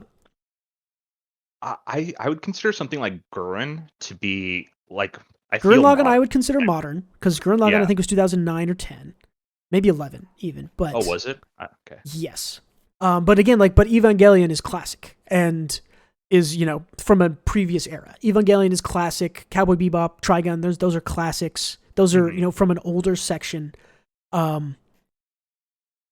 So what I would say is that if you've only consumed things from the modern era, from 2008 on, I would say, first of all, that I do think you're missing a lot of good stuff. And I do think that there are lots of those kinds of people. I think there are less people, they exist, but there are less people that talk about, the last 4 or 5 years than there are people who go, I started watching, 2011, 2012, and I've only watched, modern stuff. And if you've only considered sort of modern or postmodern is probably not the right word, but if you've only considered modern stuff, post 2008, 2007, 2008, you are missing a lot, and you cannot talk about anime as a whole because the 80s and 90s specifically were very important. Now, prior to that time, I would say there's not a whole lot of good quality anime, right? Like prior to probably 1984, maybe even 86, 87. In 1987, you get Akira, which I think is a must-watch for anybody. Okay, here we go. I found it. But then you get stuff like from back in the day, like Legend of Galactic Heroes, which is still lauded as like the best political anime of all time. Yeah, but that's lauded for its writing. That is not a well-animated show. I have seen the clips. Right. Yeah, so here's my... somebody tweeted, people often talk about modern versus classic anime or manga. What's the dividing line for you? And I said, 2006 to 2008 is a big shift in anime style, approach of studios. Check out this. 2006 is Haruhi, Ergo Proxy, Gintama starts, Higurashi, Nana, Welcome to the NHK, Death Note, Code Geass. So that is those are kind of a toss-up between classic and modern, I would say, right? Do you think Death Note is a classic or is Death Note modern? Both. Kind of both, yeah. I think I would probably call it classic, but if you wanted to call it modern, I wouldn't debate about it too much. Here's 2007, right? In 2007, you get Clannad, Lucky Star, Darker Than Black, Claymore, and this is where it's kind of okay, maybe they're more classic. Darker Than Black feels very modern to me. Claymore feels a little more classic. Claymore is really just Girls Berserk, right? That's an old style thing. In 2008, you get Spice and Wolf, Soul Eater, Toradora, Clannad After Story, Natsume's Book of Friends, Tetsuwan Birdie Decode, To Love Ru, Black Butler, Index, 2009, where I think truly modern anime, anything 9 or newer is truly modern, right? In 2009, we get Full Metal Alchemist Brotherhood, Redline, the Monogatari series starts. Anything in 2009 to me is modern, and there's kind of that transition period in 2006 to 2008 where it's okay, Death Note kind of feels classic and Clannad feels classic, but Darker Than Black feels modern. That's kind of that transition period. So I would say, tying this back to, if you haven't watched any older things, if you haven't watched anything classic, so pre-2006, there is still good stuff, but I will say that I do think that the change from classic to modern starting in about 2008, 2009, modern anime is in general, beat for beat, story for story, episode for episode, is just better on average, right? The average anime airing today is better than the average anime that aired, 20 years ago in 2003, right? I think that's true. So I don't think that they are missing as much context as you might think if they are from sort of 2009 on. Yeah, I would agree that quality has generally gone up, but I think the ones the things that influence, like the animal houses, influence the party genre in all movies, even the ones that are better than it now, right? I feel like there's a lot of value to the Dragon Balls of the world, and I think you don't have to read them, but I think your opinion on that genre would be more valid if you did. Yes. I mean, this is literally the argument of how valid is my opinion on high fantasy if I have not read Lord of the Rings? And that's the same. How valid is your opinion on Jujutsu Kaisen and Demon Slayer if you have not read Bleach? Because if you had read Bleach first, your opinion on those might be lower. You've seen this before.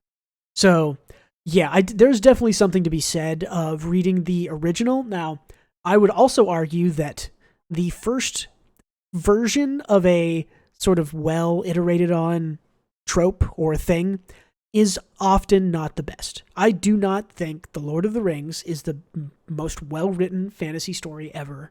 I don't. There are probably some people that would argue that, but I think it is the most influential, but it is not the best. In the same way that I would argue that Bleach is not the best, or even Yu Yu Hakusho is not really the best. In my opinion, it is the best. Yu Yu Hakusho might be, but Bleach, the big one, is not the best. I would say something like Chainsaw Man, which is a high school aged kid that deals with demons. It is actually the same Bleach thing, right? Chainsaw Man is better than that. There are new iterative versions that are better, and I don't. It's hard because I don't think my opinion on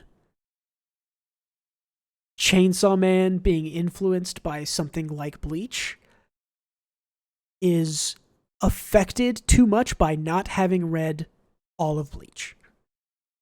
Yeah, but I think you get something out of it because in my eyes, there's more perspective. For me, Chainsaw Man is like One Punch Man in where it subverts a lot of the genre it's inspired by. And if you had not watched a superhero show before, or you're just not into superhero stuff, I think you'll miss a lot of what makes One Punch Man really good. That's true. I do think that's true. Yeah. This is why, I especially on One Punch Man, I don't like people recommending that as a first or early anime because I think One Punch Man plays with the sort of hero genre a lot, and if you don't have experience there, you don't get to get those jokes, you don't laugh at it, you don't really understand it. Although One Punch Man also deals with Western superheroes and stuff like that, so. But I think it's a little... I'd rec it to like a Marvel fan, I think that's a good rec for like a... Well, or it would be like if you've never seen a Marvel movie and you watch The Boys, is that going to make as much sense to you? No, but it's a little bit different talking about influences as opposed to like a subverting a genre in the way that The Boys and One Punch Man do. Right. So I've read a good chunk of high fantasy and I have not read Lord of the Rings, and I can still see the Lord of the Rings influence on things like Aragon. The Bulgariad is one if people are looking for stuff to kind of look at. Those are all just Lord of the Rings by a different name, right? Yeah, and I'd say Lord of the Rings is a little interesting because you've watched the movies, right? Everyone has. I have seen the movies, yeah. Although, yeah, so I still don't know where I fully stand. I kind of agree with this guy, to be honest. But I'm not a boomer who hates young people. I just think that influences and old things matter. You don't have to be young or old to consume them. You can be 15 right now and go watch some old stuff, and I think you're still. I think that matters. I think that's good, right? I will say here. I'll give this one. If you're one of these people that we're talking about that has only seen anime past 2009, 2011, 2012, you think you've gone back and watched this stuff. Here's what you're gonna go watch. You're gonna go back and you're gonna watch Akira from 87 or 84. I think 87. You will see animation in there that is just amazing. basically we're going to send you on the cyberpunk run, right? You're going to watch Ghost in the Shell. I think that's 93 or 94. Again, animation, stellar, amazing. Cowboy Bebop, cyberpunk again, I would argue. You're going to watch Jinro, The Wolf Brigade, and you're going to cry your ass off, and you're going to see one of the best written anime stories I've ever seen. Trigun, you could go watch. That's a little bit goofier, and I don't love the end of the Trigun anime, but it's a certified classic from the 90s. It's what hammy else? in the 90s way, but It is in a early good on 90s for way. sure. Yeah, Yeah, I like it. The I manga like it. is too. So I just finished the first 20 chapters or so. I thi- What else from I the think 90s or pre 2008 2006 era do you think people should go watch if they're looking for something to watch? watch a Yu Yu Hakusho. I Hmm. truly think the animation is 90s old, but it has like good animation at times, and I think it does it better. It does its character story everything better than um most everything that tries to mimic it, unless I'm forgetting something. And it like Dragon Ball, it popularized the tournament arc. So Yep. yeah, check it out. Yeah, there's still lots of good stuff, and I definitely think, again, it all matters on what your hot take is when you bring up modern versus classic anime. To whether I think you're a dog shit idiot who needs to go watch Evangelion. That's another good one that everyone. Evangelion is one of those ones that I think is. I think Cowboy Bebop and Evangelion are the two things that, if you are an anime fan, you have to go watch those. Yeah, You have and to. You just have to. and last thought on all this, we were being hyperbolic on a lot of stuff because it's more fun, and like all discourse, it's more fun to have strong opinions on things. But yeah, none of your opinions on stuff are invalid. So if you like something, keep liking it.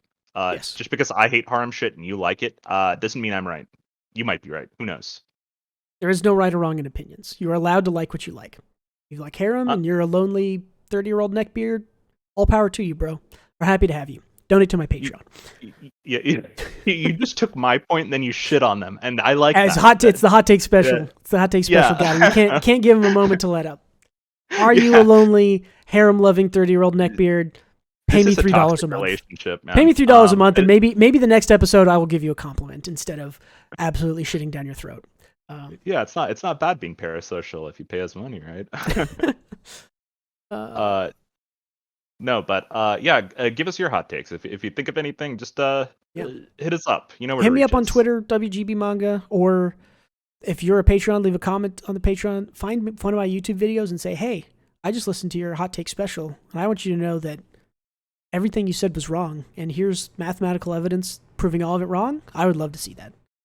We'd have a follow-up apology video. Twit longer.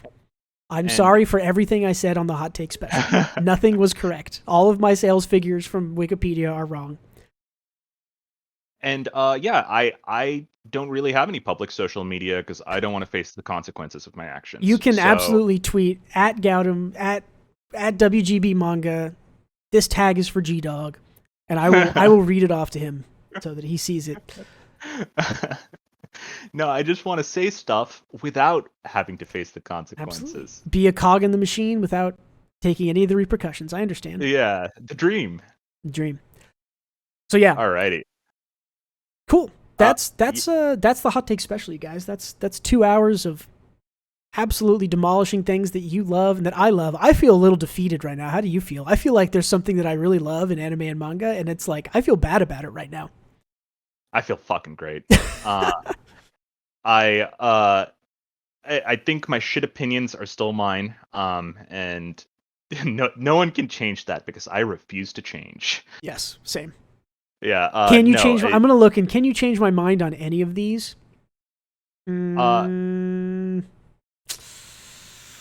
JoJo's the only one. I haven't consumed all of JoJo, so my take on that is limited. But yeah, I feel good mainly because I know I like what I like, and if I shit on anything, you the audience, have liked, just remember my take on Death Note, and you'll realize I have shit taste too. So, and just remember my take on One Piece not actually being the best at anything, and I'll freak out about that personally. Keep in mind, no I still love One Piece a lot. Yeah. thanks for listening, everybody. We'll cut this off before it gets any darker or any hotter. Again, if you want Twitter at WGB Manga, Patreon is the same, patreon.com/WGB Manga. Feel free to donate. If you really, really have a hot take that you want to express, really the best way to do that is to subscribe for $3 a month on Patreon. It's very easy. It's very cheap. It costs the same amount as it does to read manga on Weekly Shonen Jump, and you should not be giving them money because, as I mentioned, they are a conglomerate Disney evil corporation. You should be giving money to me, the little man, and I'll split it $1.50 with me and Gautam. But yeah, go check those out. Yeah. Yeah. Alrighty, that's that. Adios. See you, fellas. One last hot take. All weebs are degenerates. Goodbye. That's just a true take. That's true, yeah.